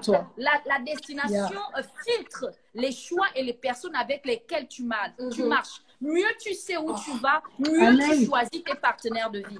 C'est ce que je voulais dire avant que Pasteur Aïda ne prenne la parole. Amen, amen, Karel. C'est très fort ce que tu viens de dire. Et maman, merci encore pour ce que tu as partagé.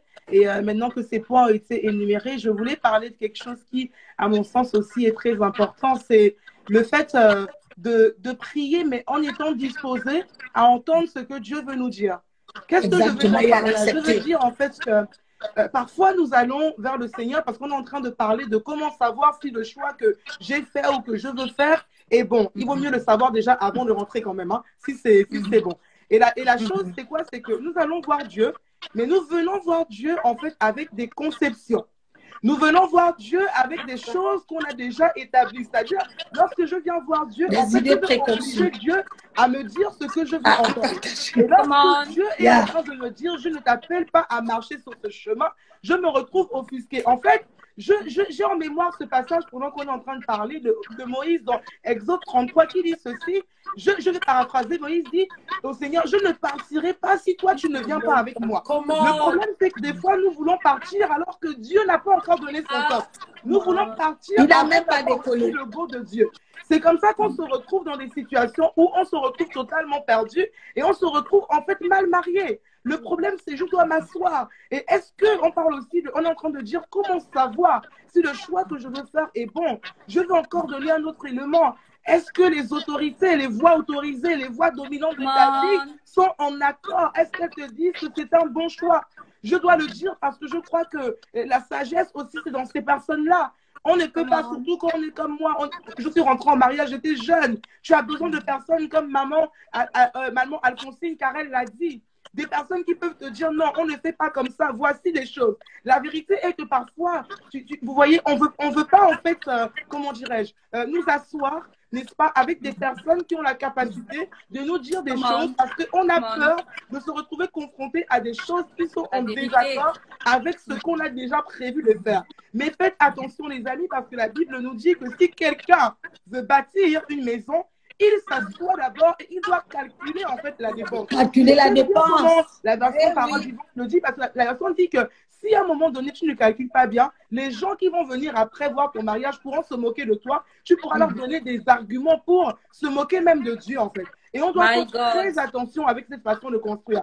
On doit s'asseoir. Je crois qu'en tant que femme, maman a parlé de discernement. Elle voulait dire une femme qui est aiguisée. Je crois qu'on doit emmener notre esprit à prendre des rendez-vous avec le Saint-Esprit.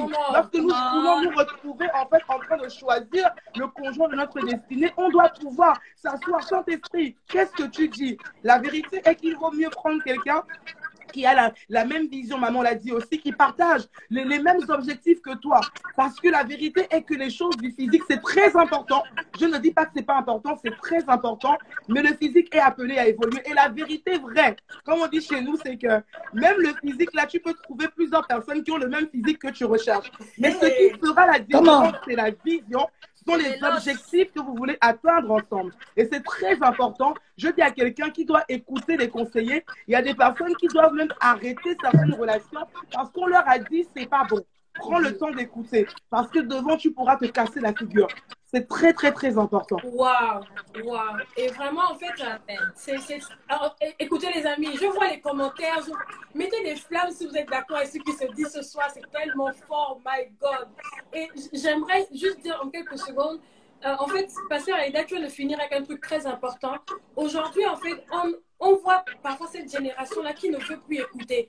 Et parfois, il y a des femmes aujourd'hui qui se disent, de toute façon, moi, je veux juste être avec le gars, on s'entend bien et tout. Moi, j'en ai rien à faire des conseils qu'on peut me donner ou quoi. Mais moi, j'aime bien m'appuyer sur la parole de Dieu parce que c'est vraiment, comme tu as dit, c'est notre mode d'emploi. Quand je vois Naomi et Ruth, quand je vois Naomi qui a accepté de ça, en fait, elle avait épousé son fils. Voilà, le monsieur est mort et tout. Elle a accepté d'être coachée par Naomi. Naomi lui a dit, habille-toi comme ça, va t'asseoir. En fait, elle est allée dans des détails. Tu te mets comme ça à ses pieds. Tu fais ceci, tu fais cela. Je me dis, aujourd'hui, si on veut encore être enseignable, si on veut encore garder notre cœur humble, être enseignable, on peut découvrir si par les humains qui sont autour de nous, par les conseillers que Dieu met à nos côtés, par nos pasteurs, par nos parents spirituels, on peut exactement découvrir qui peut être notre conjoint de notre destinée. Vraiment, c'est important les relations qu'on a avec nos supérieurs, les hommes sages qui sont autour de nous, des femmes sages. Écoutons en fait, revenons à écouter, revenons à accepter ce qu'on entend, même si ça fait mal, même si tu as mal, tu dis que c'est pas lui, tu souffres, tu dis oh je l'aime, je me sens bien avec lui, mais écoutons encore aujourd'hui, parce que honnêtement, si Ruth n'avait pas écouté Naomi dans tout ce qu'elle avait dit, je ne sais pas si elle se serait assise vraiment au pied de Boaz et que Boaz l'aurait pris comme épouse. Donc vraiment, revenons à la parole de Dieu et en fait, revenons à l'écoute.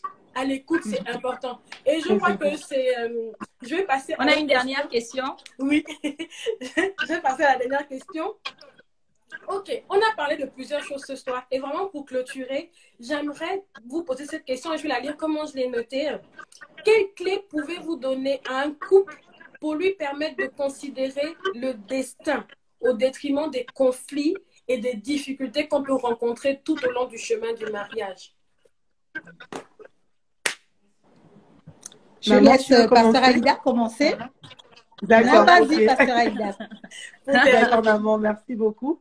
Alors, j'aime bien cette question et je crois qu'on va encore une fois revenir au mot fort de ce soir qui est la pensée, parce que je crois que tout dépend de la façon dont nous percevons les difficultés, les crises et toutes ces choses-là. Donc, déjà, le premier conseil que je pourrais donner à la personne ou au couple, ce serait de pouvoir changer le regard qu'on a en fait sur la crise. Je crois en fait que la crise ou les difficultés dans un couple ne sont pas faites, donc oui, sont pas faites, les difficultés, pour nous tuer ou pour nous amoindrir, mais que au contraire, ces choses viennent pour nous tailler, n'est-ce pas, pour nous donner une forme, pour nous faire sortir de notre zone de confort, afin que nous puissions davantage mieux nous emboîter. Et je pense que c'est important de pouvoir comprendre que les défis sont là pour nous permettre de pouvoir en fait sortir, de pouvoir presser, de pouvoir enfanter les projets qui sont liés à notre destinée, puisque nous parlons encore une fois ce soir de destinée. Je pense qu'il est important que quelqu'un puisse réaliser, puisse prendre la notion de crise ou de difficulté ou de défi différemment. Et j'aime quand l'apôtre Paul, je crois, dans 2 Corinthiens 4, va dire en fait que les légères afflictions, les fois du temps présent, ne sont rien en fait comparé au poids de gloire qui doit venir. Ce que je veux dire par là, c'est quoi? C'est que il est possible que nous puissions rencontrer des difficultés. Moi-même, j'en ai rencontré. Il est possible que nous puissions passer par des défis. Nous en avons rencontré, mon mari et moi. Mais la chose que j'ai vue, c'est que j'ai vu une différence entre les moments où je voyais les défis comme des choses qui étaient là pour nous séparer ou pour nous détruire, et le moment où j'ai décidé de regarder en fait les défis comme un tremplin. Et la différence que j'ai vue, c'est que le fait de regarder les défis comme un tremplin ou de les regarder comme une occasion de devenir meilleur, nous a fait devenir meilleurs. Et c'est là où je dis qu'on revient encore une fois à la pensée. J'ai vu en fait que, alors que j'ai renouvelé mon mindset, nous sommes devenus vraiment encore plus j'ai envie de dire en fait, plus matures dans ce que Dieu nous appelle à accomplir. Nous sommes devenus plus équipés. On peut aujourd'hui peut-être enseigner d'autres, mais parce qu'on est passé par là et parce qu'on a changé notre regard sur la crise.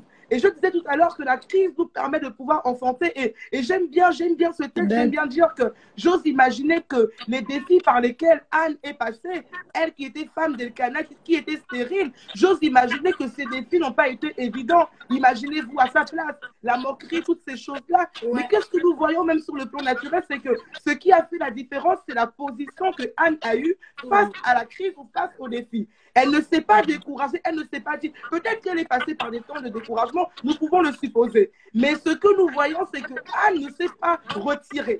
Anne n'est pas partie, elle est partie dans le temple.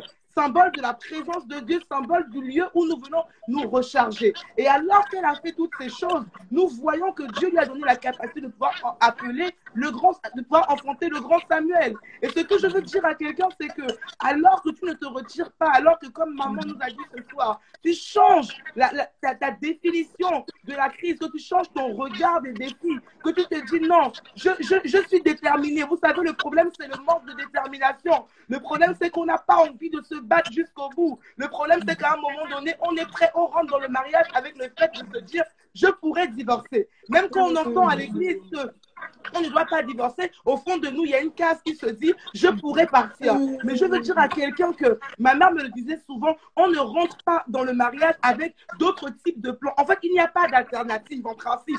Nous sommes censés rester ensemble. Et nous devons nous battre pour se rester ensemble. Nous devons être capables de dire, si c'est compliqué, si ce n'est pas compliqué, je suis là, je demeure. Il n'en demeure pas moins que je suis ton épouse et je continuerai à être là, en fait. Et le problème, c'est ce manque de détermination. Ce manque en fait de violence, je peux dire spirituelle, qui nous manque durant les temps de crise. Alors le diable voit cela et il est prêt à venir nous affaiblir. C'est vraiment un point que je voulais donner. Donc changer son regard, sa pensée. Et dans ce point-là, j'ai englobé aussi le fait d'être déterminé à se dire que je dois y arriver. Je n'ai pas d'autre choix. La finalité, c'est que je dois y arriver. Je ne sais pas comment ça se fera, mais je dois y arriver en fait. Come on. Wow. Wow. Gloire à Dieu. Moi, je dirais que, vous savez, le mariage a besoin d'une structure stable et fondamentale. Comment? C'est très important. Yes. Il faut bâtir sur une structure stable. La véritable structure stable pour les femmes chrétiennes, pour les jeunes sœurs chrétiennes, c'est Christ. Comment? Amen. En dehors de ça, il faut ajouter des valeurs telles que le respect. Ce n'est pas enlever le respect et la fidélité. Parce que le destin, c'est quelque chose de spécial. C'est facile à faire lorsqu'on a en face de nous, malgré les conflits, quelqu'un qui continue à se battre. Et ça rejoint un petit peu la pensée du pasteur Aïda. Ça dit, malgré les conflits qu'on a, mais je me bats pour que nous y arrivons et que nous réussissions. Parce que c'est une affaire de un. Nous étions deux, mais nous devenons un. Nous avons le même objectif. Nous voulons réussir. Okay? Et je veux paraphraser un petit peu l'évêque Michel qui l'a dit. Si je me concentre sur les défauts de l'autre, je n'aurai plus le temps de l'aimer. Ça, c'est clair. Honnêtement, je vais vous donner un exemple pratique. Quand j'étais mariée, j'ai eu aussi la pensée de vouloir divorcer. Pourquoi? Parce que je m'étais concentrée sur ce que mon mari faisait ou il ne faisait pas.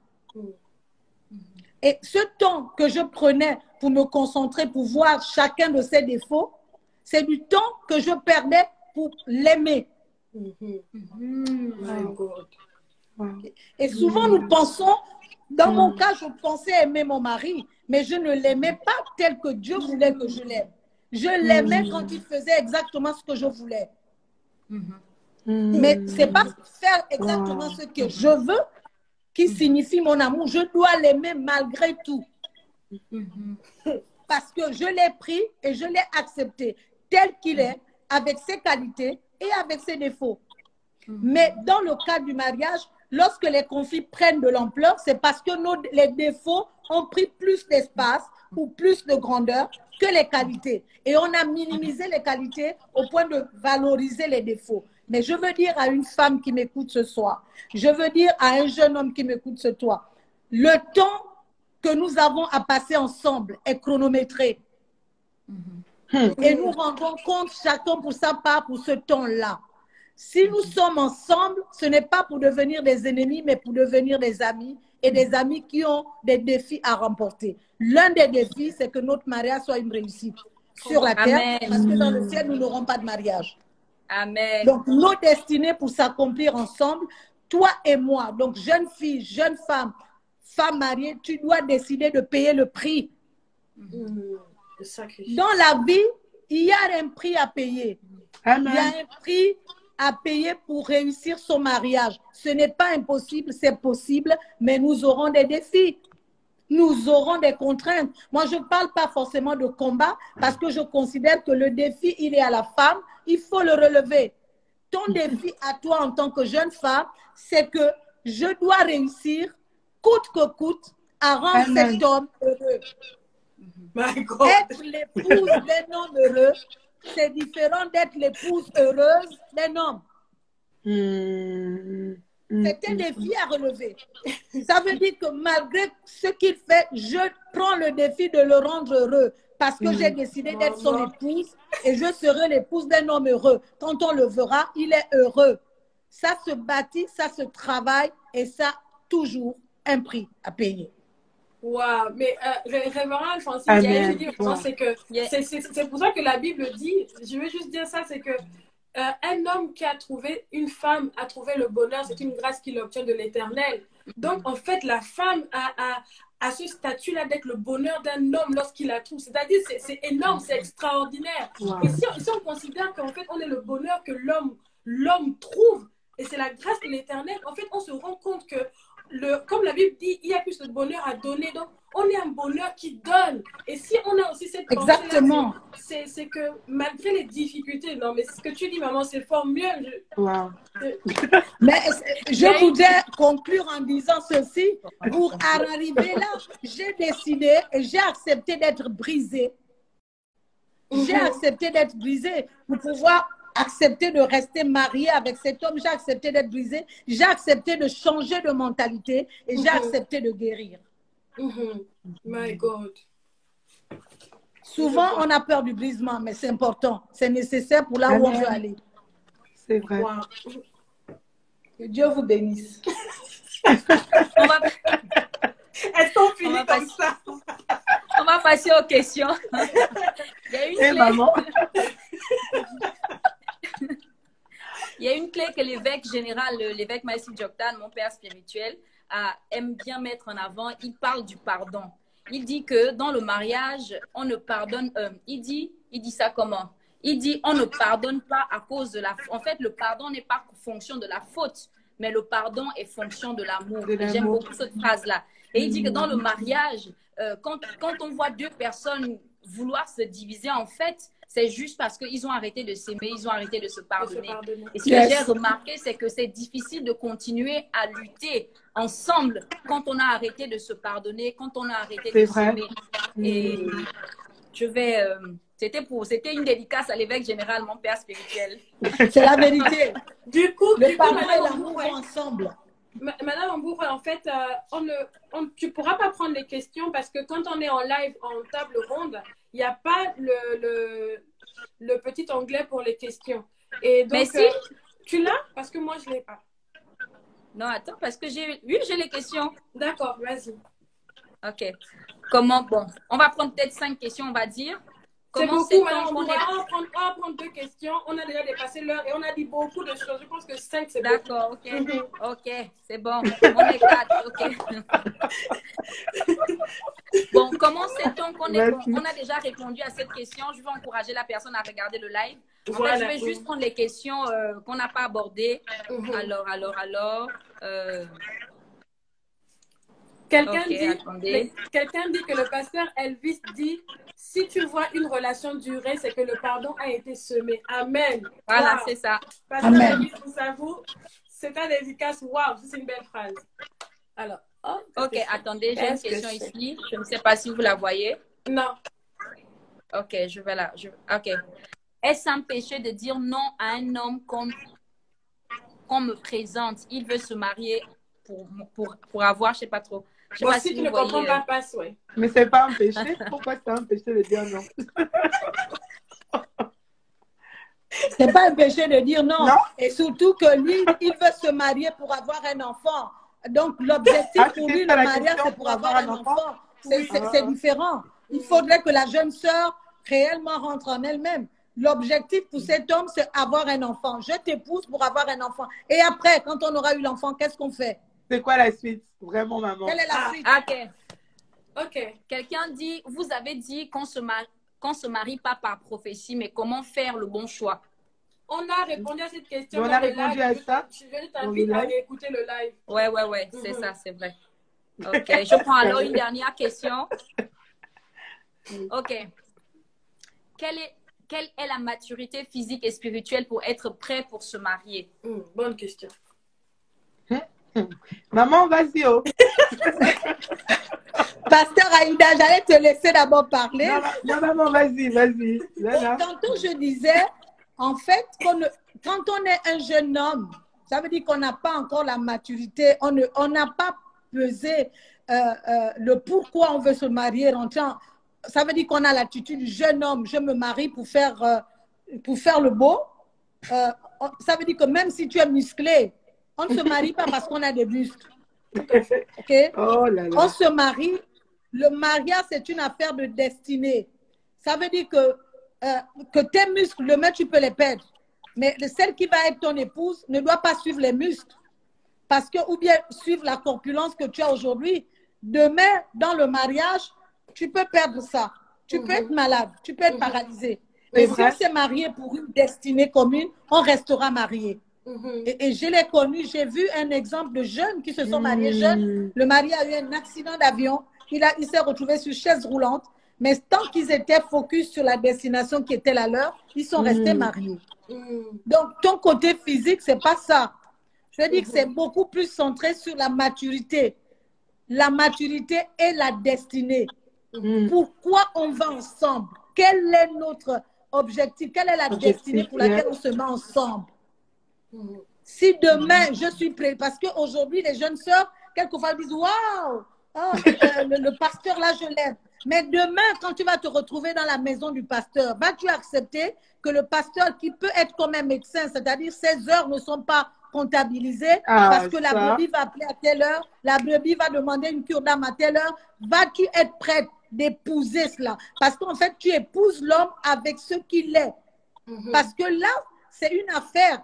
Et le jeune homme qui pose la question, ou bien c'est la jeune femme, il faut comprendre que la destinée est plus importante. Ce n'est pas le côté physique.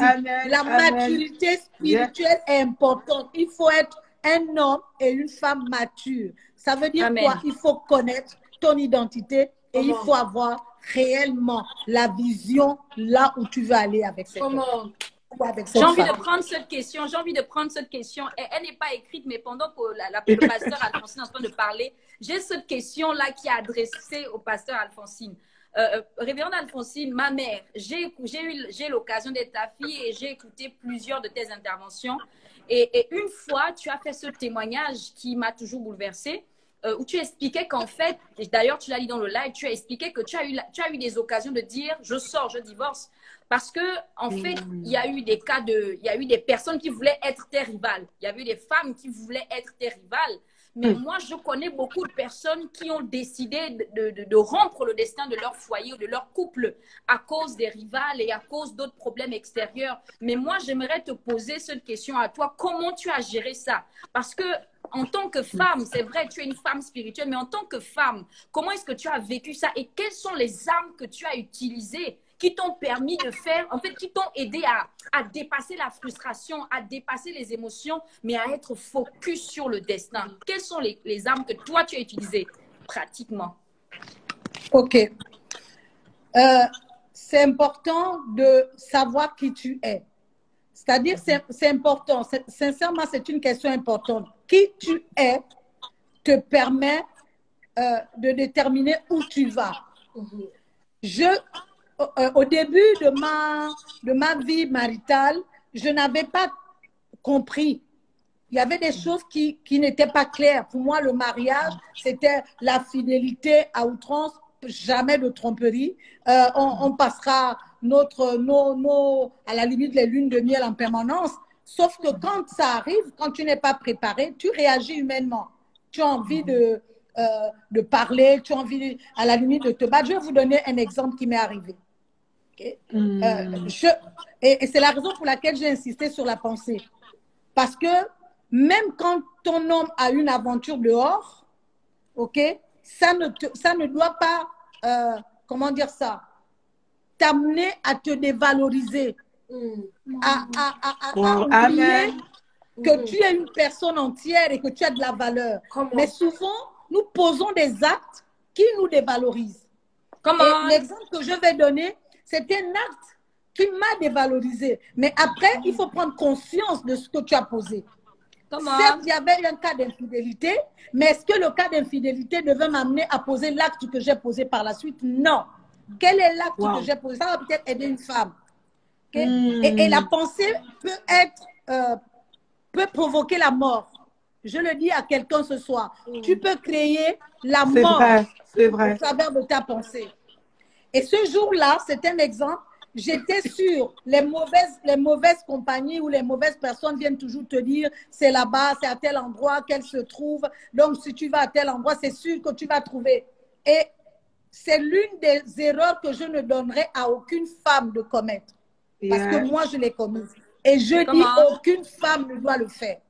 Parce que ça te dévalorise et tu te mets en dessous de cette personne-là. C'est-à-dire, alors que quelle que soit la rivale n'est rivale en fait que quand toi tu l'as définie comme une rivale. My God, c'est ça. Elle devient ta rivale quand toi tu l'as définie comme rivale. Donc le problème n'est pas la rivale, le problème c'est toi. Oh là là. Et moi ce jour-là, j'ai pris ma voiture parce que j'avais déjà cultivé dans ma pensée que j'irai et je trouverai. Et je veux dire à une femme, quand tu l'as créé, ce que tu as créé, tu l'obtiens. J'avais créé déjà dans ma pensée le fait que j'allais trouver et que j'allais saisir. Donc, je partais avec une création faite. Je ne devrais pas être surprise de trouver ce que j'ai créé. Et j'ai trouvé ce que j'ai créé. Sauf que en sortant de là, je me suis sentie très mal. Personne ne m'a giflé. Personne ne m'a parlé. Mais moi-même, je me suis sentie mal parce que j'ai réalisé que je m'étais tellement dévalorisée au point où je me suis diminuée alors que j'avais de la valeur. Je n'avais pas reconnu que j'avais de la valeur. À partir de ce jour, je m'étais interdit de lire les téléphones, de regarder les messages, de poursuivre. Et j'ai dit, je me suis concentrée, focus sur me bâtir moi. Mon homme intérieur devait être plus fort que mon homme extérieur. Yes. Wow. Et je suis sortie victorieuse. Quand j'ai pris le temps de m'asseoir et de me bâtir intérieurement, j'ai pu remporter tous les défis qui étaient extérieurs à moi. Ce qu'il faut comprendre, les défis que vous vivez sont à l'extérieur de vous. Ils deviennent à l'intérieur de vous quand vous leur permettez de rentrer en vous. Comment? Par les actes que vous posez. Comment? Par les pensées que vous développez. Comment?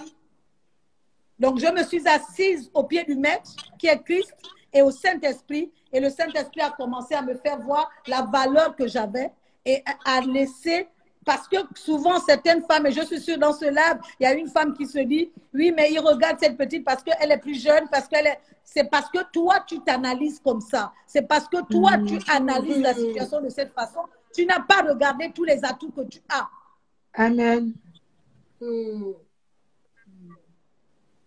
Souvent, c'est ce qu'on dit. L'autre est plus belle, mais toi, tu es une merveilleuse créature. Dieu dit que tu es une belle femme.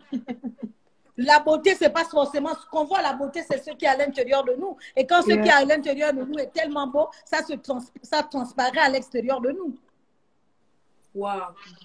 Donc, j'ai appris à me bâtir à l'intérieur, si bien que tous les défis, je n'avais aucune circonstance qui pouvait me déranger. En fait, j'étais arrivée à être tellement au-dessus de toutes les circonstances que je vivais que rien ne me perturbait. Et j'avais considéré dans ma tête que je n'avais aucune rivale. J'étais la seule et je devais rester la seule. Amen. Amen. Waouh. Waouh. C'est fort, hein? Maman. Jusqu'à ce que la mort nous a séparés, je suis restée la seule. Amen. Waouh. Wow. Wow. On digère. C'est fort. Wow. Voilà, bon, ouais.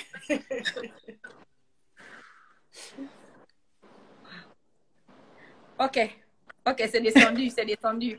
Alors qu'on est en train de clôturer ce live, on va faire le tour de table. Safi, chacun va dire un mot. Safi, moi, Pasteur Aïda, et on finit par Pasteur Alphonsine. Et qui va également prier avant de clôturer le live.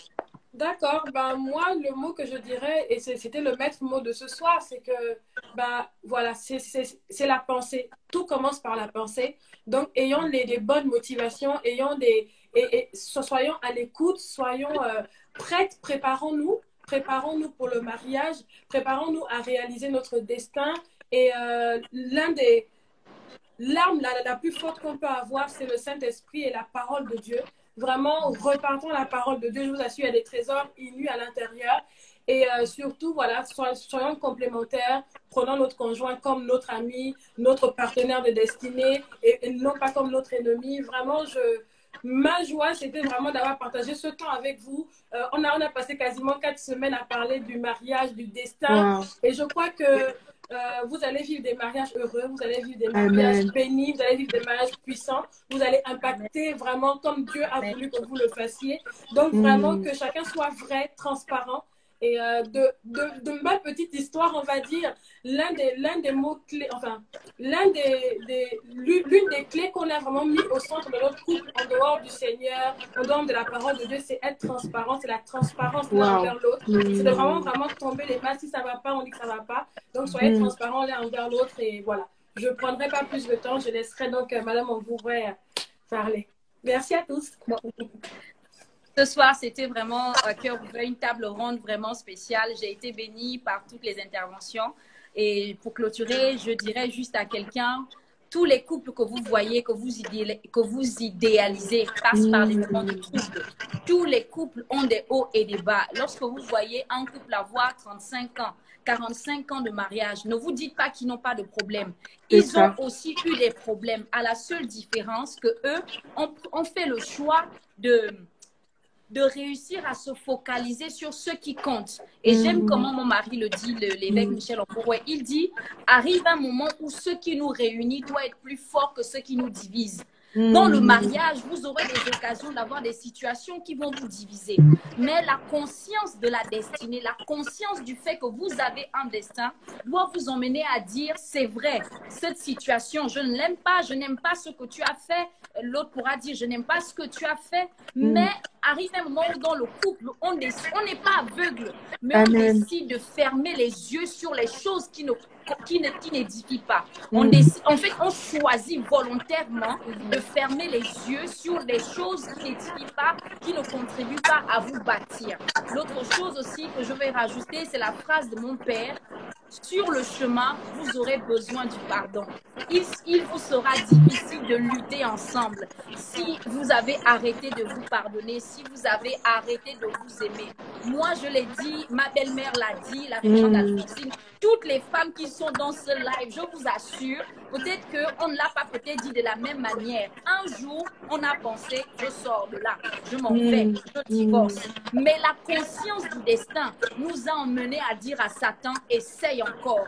Oui, cette situation me dépasse. Et j'aime comment la Bible dit, vous passerez par le feu ne vous consumera pas. Vous passerez par les eaux ne vous submergeront pas. Pourquoi? Pas parce qu'on est fort, pas parce qu'on est les meilleurs, mais c'est parce que l'Éternel des armées est à nos côtés. Sur le chemin, vous aurez également besoin de faire de Dieu votre allié, de faire du Saint-Esprit un ami fidèle, parce que la Bible dit, la corde à 3 fils se rend difficilement. Elle peut se rendre, mais elles ne seront pas facilement. Voilà, je passe le relais au pasteur Aïda. Que Dieu vous bénisse. Amen. En tout cas, je voudrais déjà dire que j'ai été honorée d'être votre invitée ce soir. Ça m'a vraiment fait plaisir. Merci d'avoir pensé à moi. J'ai été honorée, enseignée également au travers de toi, maman. Merci pour ta présence. Et je voudrais donc conclure avec 2 choses, mais ça va être rapide. Je ressens le besoin de dire ce soir à une femme qui est en train de nous écouter que Dieu veut faire avec toi différemment. Ce que je veux dire à cette femme qui est en train d'écouter en ce moment, c'est que il se peut que dans ta famille, on t'ait dit non, c'est compliqué de se marier. Il se peut que dans ta famille, tu aies eu à avoir des échecs de mariage comme ça a été mon cas. Mais je veux dire que Dieu veut faire différemment avec toi parce que tu es spécial, nous l'avons dit. Dieu a une destinée prophétique et spéciale pour toi. Et le Seigneur veut t'utiliser toi pour peut-être restaurer l'image du mariage dans ta famille. Alors, je voudrais t'inviter à considérer, donc la deuxième chose, c'est une phrase que maman a dit, mais que mon père spirituel l'applaudit souvent aussi, c'est que la destinée est au-dessus du mariage. J'aimerais te le dire parce que trop souvent, nous considérons beaucoup plus le mariage avant notre destinée. Et ce soir, le Seigneur veut encourager quelqu'un qui avait inversé, n'est-ce pas, les motivations ou qui avait inversé les choses à remettre tout à plat afin de pouvoir considérer que avant tout ta destinée, avant le mariage, même si peut-être l'âge est en train d'avancer, je dis à quelqu'un qui doit l'entendre ce soir, même si peut-être l'âge est en train d'avancer, même si peut-être autour de toi tous tes amis se sont mariés et que tu es restée la seule ou le seul qui n'est pas marié, considère ta destinée. Alors que tu considères ce que Dieu veut faire avec toi, alors que tu te prépares pour ce que Dieu veut faire avec toi, Dieu est capable d'emmener et Dieu le fera. Cette femme à tes côtés, il se marie à tes côtés pour qu'ensemble vous puissiez accomplir votre destinée prophétique. C'est vraiment mon encouragement pour quelqu'un et que Dieu vous bénisse abondamment. N'oubliez pas tout ce qui a été dans ce live, partez avec ces clés, relisez-les parce que je crois que plusieurs ont écrit. Dieu va encore vous parler au travers de ce thème. Amen. Que Dieu vous bénisse. Amen. Wow. Gloire à Dieu. En tout cas, j'ai été honorée également d'être en compagnie de sa fille, vraiment, sa fille, Karel, la servante de Dieu, le pasteur Aïda, vraiment merci. Toutes les interventions de ce soir ont été bénissantes également pour moi. Merci de m'avoir donné le privilège de pouvoir parler à vous tous qui étaient connectés dans ce live. Et j'aimerais dire à une jeune dame, j'aimerais dire à une jeune fille, que tu veux te marier, c'est une très bonne chose. Moi, je dis souvent, le mariage, c'est une bénédiction qui nous vient de Dieu, Amen. Mais il faut bien se marier. Amen. Je dis, à la limite, si tu n'es pas encore marié, il vaut mieux prendre ce temps que Dieu te donne pour te préparer, pour que lorsque tu rentres dans le mariage, tu sois une très bonne épouse. Mais avant d'être l'épouse d'un homme, tu es d'abord l'épouse de Christ. Donc, pour être l'épouse de Christ, tu dois être également prête à être une bonne épouse de Christ. Quand tu es une bonne épouse de Christ, tu seras une bonne épouse pour ton mari. Wow. Okay? Donc, Amen. ne te décourage pas. Et j'aimerais dire à une qui va dire, la fatalité, chez moi, il n'y a pas de mariage. Je veux te dire, il n'y a pas de fatalité. En Christ, il n'y a pas de fatalité. Peut-être que tu es l'exemple même qui viendra abolir le célibat dans ta famille. Donc, il n'y aura pas de fatalité. Tu vas réussir. Et celle qui est dans le mariage, je veux te dire, ne te dévalorise pas.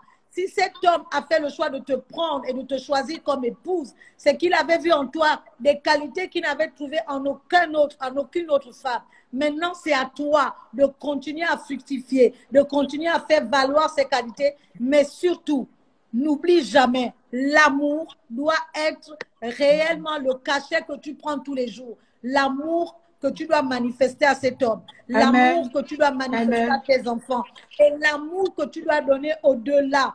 Parce que la voie des relations est là. J'ai compris une chose. On aime, on s'aime, on est capable d'aimer notre partenaire, mais on doit être capable d'aimer plus que nous. Et quand je dis nous, c'est que le couple en entier. Donc, c'est possible. C'est possible de réussir. Possible. La réussite, elle est également attachée à ta vie. Toi qui me regardes, toi qui m'as écouté, c'est possible. Le pardon dans le couple, ce n'est pas une option. C'est nécessaire. Celui qui aime est capable de pardonner. Les deux vont ensemble. Amen. Amen. Je crois que ceux qui sont mariés, je considère que vos mariages sont déjà bénis. Et ce n'est pas de votre faute.